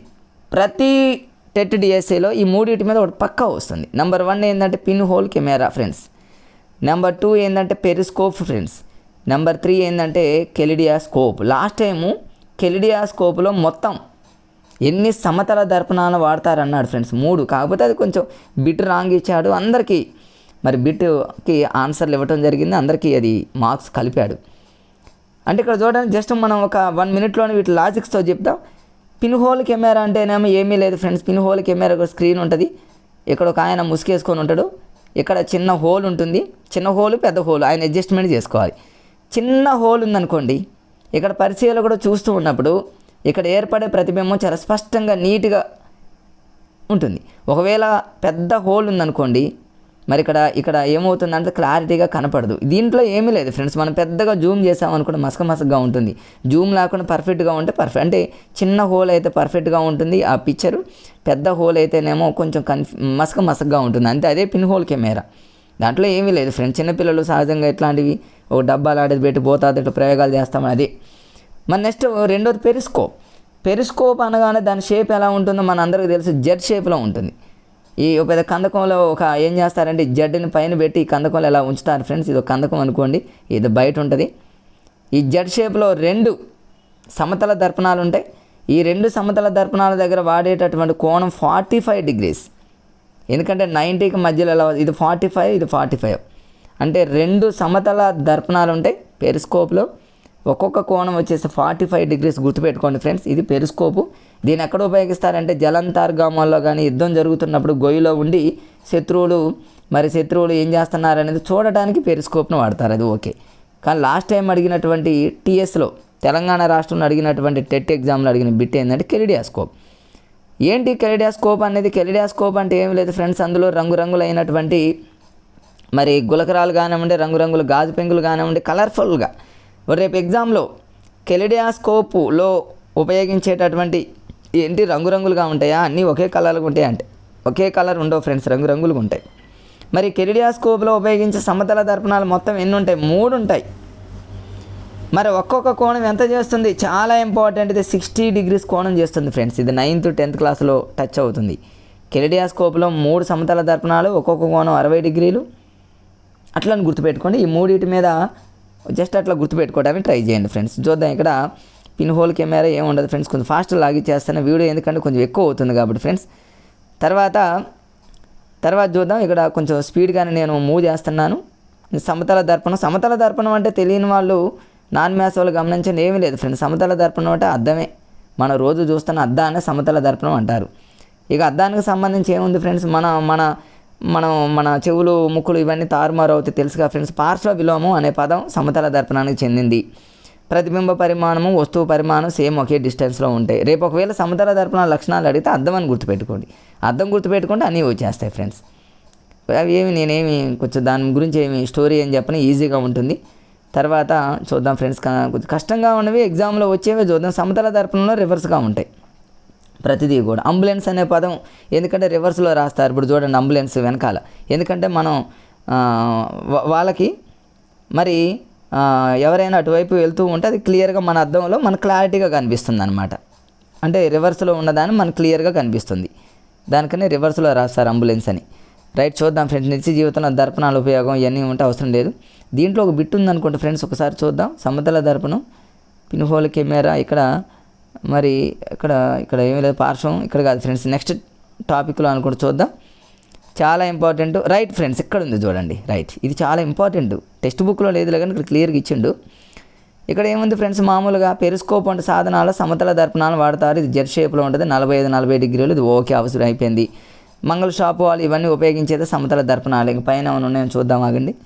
మన ఇళ్ళల్లో సమతల దర్పణాలు వాడతాము, ఓకే, ఇదంతా అవసరం లేదు. కానీ 4th one చూడండి, సోలార్ కుక్కర్లు ఫ్రెండ్స్. సోలార్ కుక్కర్లలో కూడా సమతల దర్పణాలను వాడతారు. 9th క్లాస్లో ఇంకొక వేరే బిట్ ఇచ్చాడు. సోలార్ కుక్కర్లలో వాడేటటువంటి దర్పణం ఏంటి అంటే 9th క్లాస్లో పుటాకార దర్పణం అని ఇచ్చాడు ఫ్రెండ్స్. సో ఇక్కడ సమతల దర్పణం అని ఇచ్చాడు. ఒకవేళ ఇది కనుక ఇస్తే అబ్జెక్షన్స్ ఖచ్చితంగా పెడతారు. ఒకవేళ 2 ఇస్తే రెండింటికి ఆన్సర్స్ ఇవ్వాల్సిందే. మనమైతే 8th క్లాస్లో మాత్రం సోలార్ కుక్కర్ అనగానే సమతల దర్పణం అని గుర్తుపెట్టుకోండి. దీన్ని ఎట్లా గుర్తుపెట్టుకుంటారంటే హాస్యంగా చూడండి ఫ్రెండ్స్. కుక్కర్ అంటే కుక్, మనం వంట వండేటప్పుడు సహజంగా ఆడవాళ్ళు అద్దం చూసుకుంటూ వంట వండుతారని గుర్తుపెట్టుకోండి, అంతే. సోలార్ కుక్కర్ అనగానే వంట వండే సమయంలో అద్దం చూసుకుంటూ వంట వండుతారని గుర్తుపెట్టుకుంటే అది ఈజీగా గుర్తుంటుంది. నేనైతే అట్లే గుర్తుపెట్టుకున్నా ఫ్రెండ్స్. తర్వాత ఇక్కడ ఒకటి చూడండి, ఫెర్మాట్ నియమం ఫ్రెండ్స్. ఇక్కడ ఒకటి మీకు చెప్పడం మిస్ అయ్యాను నేను. ఫెర్మాట్ నియమం, ఫెర్మాట్ అనేటటువంటి వ్యక్తి వెరీ వెరీ వెరీ ఇంపార్టెంట్. పైన కొంచెం మిస్ అయింది, ఇక్కడ వచ్చేసింది, చెప్తా ఇక్కడే. ఫెర్మాట్ నియమం ఏమంటే దాని అర్థం ఏంటంటే ఫ్రెండ్స్, కాంతి కనిష్ట కాల మార్గంలో ప్రయాణం చేస్తుంది. అంటే ఎటువైపు వెళ్తే తక్కువ టైంలో కాంతి ప్రసారం ఫాస్ట్గా వెళ్తుందో ఆ మార్గాన్ని ఎన్నుకుంటుంది అని చెప్పింది ఎవరంటే ఫెర్మాట్ నియమం అంటారు. అంటే కాంతి పరావర్తన విషయంలో కూడా వర్తిస్తుంది, చాలా ఇంపార్టెంట్. దీన్ని ఎట్లా గుర్తుపెట్టుకోవాలంటే ఫెర్మాట్ అంటే ఫెయిర్గా అని గుర్తుపెట్టుకోండి, ఫాస్ట్గా అని గుర్తుపెట్టుకోండి. ఫెయిర్గా లేకపోతే ఫాస్ట్గా కాంతి ప్రసారం ఎటువైపు వెళ్తే ఫాస్ట్గా వెళ్తాం అనేది ఫెర్మాట్ యొక్క ప్రయోగం అని గుర్తుపెట్టుకోండి ఫ్రెండ్స్. ఈజీగా మీకు గుర్తుంటుంది, బై హార్ట్ చేయకుండా అలా గుర్తుపెట్టుకోండి. తర్వాత సమతల దర్పణం పార్శ్వ విలోమం అంటే ప్రతిబింబం అటు ఇటు పార్ట్స్ రివర్స్ అవుతే పెద్ద కష్టమేం లేదు. తర్వాత నేల బొగ్గు మరియు పెట్రోలియం ఫ్రెండ్స్. ఈ టాపిక్ మీద కూడా గతంలో చాలాసార్లు బిట్లు అడిగాడు. ఇది అస్సలు వదిలే ప్రసక్తి చేయదు ఫ్రెండ్స్. ఇది నేల బొగ్గు ఎందుకంటే చాలా ఇంపార్టెంట్. పెట్రోలియం లేనిది అసలు మన జీవన విధానం లేదు. ఈ రెండు ఇంపార్టెంటే కాబట్టి ఖచ్చితంగా బిట్ అడిగే అవకాశం ఉంటుంది. కష్టంగా ఉన్న వాటిని మనం లాజిక్గా స్పీడ్గా లాగిచ్చేద్దాం ఫ్రెండ్స్. చూడండి, ఇక ఇందులో తరిగిపోయేవి తరగనివి అన్నీ మనకు తెలుసు, వాటి మీద మీరు చదువుకున్నా సరిపోతుంది. కష్టంగా ఉన్నవే చూద్దాం. గాలి మరలు ఇవన్నీ దాని ద్వారా చేస్తారు. పెట్రోలియానికి సంబంధించి 159 లీటర్స్, నో డౌట్ అందరూ చదివే ఉంటారు. ఇది 159 అనేది పెట్రోలియానికి సంబంధించి దాని ప్రమాణం ఏంటంటే ఫ్రెండ్స్ బారెల్ అని అంటారు.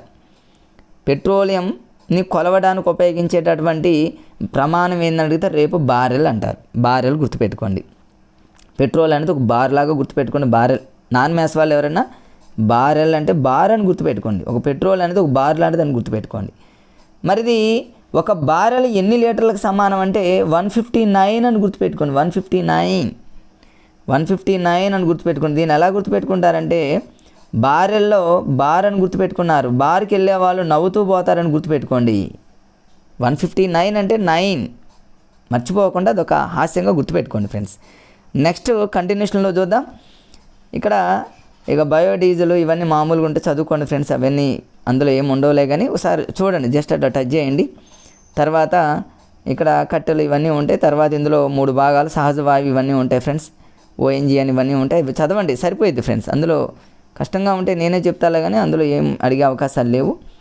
ఈ ప్రయోగం ఉంటుంది, ప్రయోగంలో లైట్గా అలా టచ్ చేయండి.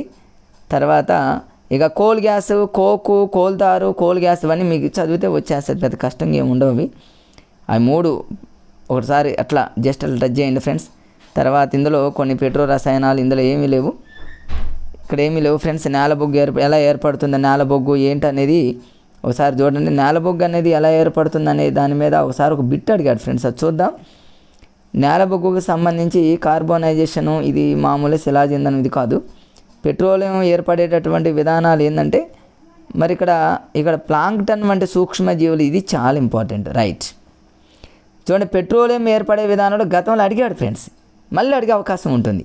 మరి సముద్రాల మరియు మహాసముద్రాల అడుగు భాగం దగ్గర ఉండేటటువంటి ప్లాంక్టన్ వంటి సూక్ష్మజీవుల అవశేషాలు భూమి పొరలలో కప్పబడి కొన్ని వేల సంవత్సరాల తర్వాత పెట్రోలియంగా మరి రూపాంతరం చెందాయి అనేది ఉంది. అంటే ప్లాంక్టన్ల శరీరంలో కొద్ది మొత్తంలో చమురు ఉంటుందని చెప్పడం జరిగింది. నేను రేపు అడుగుతారు, ఎగ్జామ్లో అడిగే అవకాశం ఉంటుంది. పెట్రోలియం ఏ విధంగా ఏర్పడుతుంది అంటాడు, ప్లాంక్టన్ అని ఇంకోటని అని అంటాడు. దీన్ని ఎలా గుర్తుపెట్టుకోవాలి మరి? ప్లాంక్టన్, టన్ అంటే టన్నులు అని గుర్తుపెట్టుకోండి. ఇప్పుడు చూడండి, మరి పెట్రోలియం ఒకవేళ అందులోనే ఉందండి, పెట్రోలియం పాము ఉంది, ప్లాంక్టన్లో కూడా పాము ఉంది, ఇది టన్నులుగా అని గుర్తుపెట్టుకోండి. పెట్రోలియం టన్నులు, ఇక అట్లా గుర్తుపెట్టుకోండి ఫ్రెండ్స్, అంతే. ప్లాంక్టన్ అంటే పాము ఉంది, టన్నులు అని గుర్తుపెట్టుకోండి. లారీలతో వస్తుంటాయి కదా, టన్నుల ద్వారా వచ్చి మనకి పెట్రోల్ బంకులలో పెట్రోల్ పోస్తారు కదా, అలా గుర్తుపెట్టుకోండి, సరిపోయేది ఫ్రెండ్స్. అదొకటి. మరి అడిగాడు కాబట్టి దాన్ని నేను స్ట్రెచ్ చేశాను ఫ్రెండ్స్. నెక్స్ట్ చూద్దాం. ఇక్కడ ఇదేమీ లేదులే ఫ్రెండ్స్. నెక్స్ట్ దహనము, ఇంధనాలు, మంట.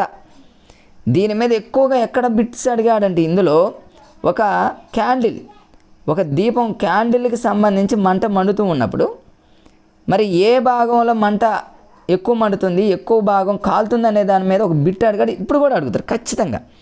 నా ఎక్స్పెక్టేషన్ ప్రకారంగా దీని మీద బిట్ అడిగితే అక్కడే అడుగుతారు. దాని మీద ఇప్పుడు నేను చూపిస్తాను మీకు, ఆల్రెడీ చదివే ఉంటారు. ఒకవేళ ఎవరైనా స్ట్రెచ్ చేయకపోతే ఫ్రెండ్స్ ఇప్పుడు నా వీడియో నన్ను చూడండి, అది ఏముండవు ఇక్కడ, ఎంత మామూలుగానే ఉంటుంది. ఇదంతా ఇక్కడ ఏముండదు, ఇదంతా సుత్తి ఫ్రెండ్స్. ఇదంతా దీని మీద ఏమీ అనవసరమైన వాటిని చదివేది ఏముండదు. కానీ మరి ఇది చూడండి, ఇక్కడ మరి ఇంతకుముందు మీకు అగ్గిపుల్ల, ఇక చూడండి దహన చర్యల రకాల్లో మీకు కమ్యూనిటీలో మంచి రెస్పాన్స్ వచ్చింది. Okay, thank you friends. ఎందుకంటే నేను కమ్యూనిటీలో సైన్స్కి సంబంధించి సోషల్కి సంబంధించి కొన్ని లాజిక్స్ పెడితే అందరూ మంచిగా లైక్ చేయడం జరిగింది. వాళ్ళకి ప్రత్యేకమైనటువంటి థ్యాంక్స్ చెప్తున్నా, ఎందుకంటే చాలా థ్యాంక్స్ ఫ్రెండ్స్, ఎందుకంటే మంచి లైక్స్ ఇచ్చారు నాకు. మరి ఇక్కడ నేను హాస్యంగా ఏం చెప్పానంటే అగ్గి పుల్ల యొక్క తల భాగాన్ని, ఆ అగ్గి పుల్ల యొక్క తల భాగం మరి దేంతో తయారు చేస్తారు అంటే నేను హాస్యంగా ఆంటీ పొట్ట అనేటటువంటి హాస్యంగా ఒక కోడ్ చెప్పడం జరిగింది ఫ్రెండ్స్. హాస్యంగానే చెప్పడం జరిగింది, ఎందుకంటే గుర్తుండవు అవి. ఏంటవి? ఆంటీ అంటేనేమో ఇక్కడే చూడండి ఫ్రెండ్స్, ఆంటీ అంటేనేమో ఇక్కడే ఉంది. మీకు ఈజీగా గుర్తు రావడం కోసం మీకు చెప్పడం జరిగింది. ఇక్కడ చూడండి, ఆంటీ అంటే యాంటిమోనీ ట్రైసల్ఫైడ్, పొట్ట అంటేనేమో పొటాషియం క్లోరైడ్. మనకు ఎగ్జామ్లో బిట్ రావడం ఇంపార్టెంట్ ఫ్రెండ్స్. మనం ఎలా గుర్తుపెట్టుకున్నాము ఏంటనేది ఎవరికి అవసరం లేదు. అది స్టేట్ ఫస్ట్ వచ్చినా డిస్టిక్ ఫస్ట్ వచ్చినా హాస్యంగా లాజిక్గా ఎన్నో రకాలైనటువంటి ప్రయత్నాలు మీరు చేయండి. అవి మీ లాజిక్లు మీ ఇష్టం. బట్ ఎగ్జామ్లో బిట్టు పెట్టేటటువంటి లాజిక్గా మనం ప్రిపేర్ అవ్వటం, అది హాస్యమా ఇంకోట అనేది కాదు ఫ్రెండ్స్. దాంట్లో మనం ఏం కామెంట్ చేయాల్సిన పని ఏమీ లేదు. యాంటిమోనీ ట్రైసల్ఫైడ్, యాంటిమోనీ ట్రై అంటే యాంటిమోనీ ట్రై, మీరు ఎట్లయినా గుర్తుపెట్టుకోండి ఫ్రెండ్స్ ఏ విధంగానైనా. యాంటిమోనీ ట్రై సల్ఫైడ్ మరి పొటాషియం క్లోరేట్, ఈ రెండు అని గుర్తుపెట్టుకోండి. అగ్గిపుల్ల అంటే ఏమో అది రెడ్ కలర్, ఇవన్నీ మనకు తెలుసు. గరుకుగా ఉండి స్వతహాగా మండేవి అన్నీ ఏం అవసరం లేదులే ఫ్రెండ్స్. ఇదంతా ఏం ఉండదు, కొద్దిగా ఫాస్ట్గా లాగి చేస్తున్నా. ఎందుకంటే మరి మంటకు సంబంధించి ఒక టాపిక్ ఉంది, ఇదే చాప్టర్ ఇది ఫ్రెండ్స్. ఇది ఖచ్చితంగా బిట్ అడిగేటటువంటి ఏరియా.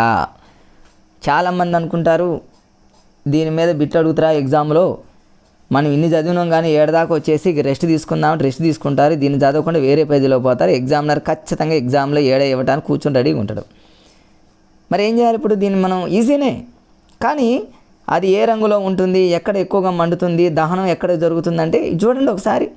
జనరల్గా మనం ఇట్లా చూసినప్పుడు మంట ఎక్కువగా ఎక్కడ మండుతుందంటే పై భాగంలో మండుతుంది. అంటే మనకు తెలుసు పై భాగం కాలుతుంది బాగా.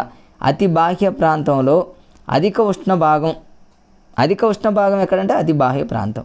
ఇది చూడండి నీలి రంగులోనే ఉంటుంది. అతి బాహ్య ప్రాంతం కూడా ఏ కలర్లో ఉంటుందంటే బ్లూ, నీలి రంగులో ఉంటుంది. అదేవిధంగా కింద ఉన్న భాగం కూడా నీలే. ఈ రెండింటిని కామన్గా గుర్తుపెట్టుకోండి. క్రింద అడుగు భాగంలో ఉన్నటువంటి భాగం నీలి కలరు, పైన ఉన్న భాగం కూడా నీలి కలర్, బ్లూ. ఇక మధ్యలో ఉన్నటువంటి ప్రాంతం బ్లాక్గా ఉంది చూడండి, బ్లాక్. వాడు అడుగుతారు మధ్య ప్రాంతం ఏ కలర్లో ఉంది అంటాడు, బ్లాక్ నలుపు కలర్లో ఉంది అని అంటాడు. తర్వాత పైన ఉన్న భాగం మరి ఎక్కడ దహనం బాగా ఎక్కడ జరుగుతుంది, ఎక్కడ బాగా మండుతుంది అంటే గుర్తుపెట్టుకోండి, క్రింద అసలు ఎట్టి పరిస్థితుల్లో కాలదు. అంటే దహన చర్య అసలు ఎట్టి పరిస్థితుల్లో జరగదు అడుగు భాగం. మధ్య ప్రాంతంలో మాత్రం చీకటి ప్రాంతంలో నలుపు ప్రాంతంలో పాక్షికంగా జ్వలనం జరుగుతుంది, దహనం జరుగుతుంది. బాహ్య ప్రాంతంలో మాత్రం మస్తు కాలుతుంది ఫ్రెండ్స్. ఇట్లా గుర్తుపెట్టుకోండి. దీని మీద బిట్ అడుగుతారు, కొంచెం మ్యాటర్ ఉంది, మీరు చదవండి. చదివితే మీకు ఈ లాజిక్ ఇవన్నీ మీకు అర్థమైపోతుంది ఫ్రెండ్స్. ఇలా మరి ఇట్లా కంటిన్యూషన్గా ఈ విధంగా మరి మనం ఈజీగా గుర్తుపెట్టుకోవాలి ఫ్రెండ్స్. మరి ఇప్పటికే వీడియో అనేది చాలా ఎక్కువగా లెంత్ అయిపోయింది. ఇంకొక హాఫ్ అన్ అవర్ లోపే ఇంకొంచెం కొన్ని చాప్టర్స్ ఉన్నాయి ఫ్రెండ్స్. ఎందుకంటే మనం ఇప్పటికీ ఎన్ని చాప్టర్లు కంప్లీట్ చేసాము అంటే చూడండి ఫ్రెండ్స్, ఎన్ని చాప్టర్లు కంప్లీట్ చేసాము, మరి ఇంకా రిమైనింగ్ ఎన్ని చాప్టర్లు ఉన్నాయి అనేది మనం చూద్దాం ఫ్రెండ్స్. మరి 8 చాప్టర్స్ కంప్లీట్ అయిపోయినాయి. ఇంకా కొన్ని చాప్టర్స్ ఉన్నాయి. టైం అనేది ఎక్కువగా మరి ఎక్కువ వీడియో అయితే మరి చూడటానికి కూడా ఇబ్బంది అవుతుంది. మీకు బ్రేక్ లాగా, మీకు జస్ట్ కొంచెం సేపు బ్రేక్ లాగా తీసుకోండి ఫ్రెండ్స్. ఈ బ్రేక్లోనే మళ్ళీ వెంటనే ఆ వీడియోని కూడా అప్లోడ్ చేస్తాను. ఇది మీరు చూసి 5 నిమిషాలు బ్రేక్ తీసుకునే లోపు ఆ వీడియో మీకు వస్తుంది. ఈ 2 వీడియోలు కనుక చూసినట్లయితే 8th క్లాస్ సైన్స్ ఫటాఫట్ అయిపోతుంది ఫ్రెండ్స్. ఇది అయిపోతే మీకు వెంటనే 7th సోషల్ కూడా మీకు వీడియోని అప్లోడ్ చేస్తా. అది కూడా అయిపోయింది అనుకోండి ఫ్రెండ్స్, వెంటనే 8th క్లాసు 9th 10th లింక్డ్గా ఉన్నటువంటి సైన్స్, అదేవిధంగా సోషల్, అవి కూడా మీకు ఫటాఫట్ ఫాస్ట్గా లాగేయడానికి ప్రయత్నం చేస్తా ఫ్రెండ్స్. ఓకే ఫ్రెండ్స్, నా వీడియోని మరి చూస్తున్నటువంటి డిఎస్సి మిత్రులందరికీ కూడా మరి ప్రత్యేకమైనటువంటి అభినందనలు తెలియజేస్తూ ఉన్నాయి. ఎందుకంటే మరి కమ్యూనిటీలో ఏదైనా పెట్టగానే వెంటనే చాలామంది అద్భుతంగా లైక్ చేస్తున్నారు. చాలా థ్యాంక్స్ ఫ్రెండ్స్. మరి నా వీడియోని మరి మీరే కాకుండా ఇంకా ఫ్రెండ్స్ చాలామంది ఉంటారు, వాళ్ళకు కూడా చేరే విధంగా షేర్ చేయండి ఫ్రెండ్స్. అదేవిధంగా ఈ వీడియోని చూస్తున్నటువంటి మిత్రులంతా కూడా లైక్ చేయండి ఫ్రెండ్స్. అదేవిధంగా కొత్తగా ఎవరైనా చూస్తున్నటువంటి వాళ్ళు ఖచ్చితంగా సబ్స్క్రైబ్ చేసుకోండి. ఇంకా మీకోసం మరిన్ని వీడియోలు చేయడానికి ముందుంటా. ఓకే బాయ్ ఫ్రెండ్స్, అప్పటిదాకా ఓకే బాయ్ ఫ్రెండ్స్, ఉంటా.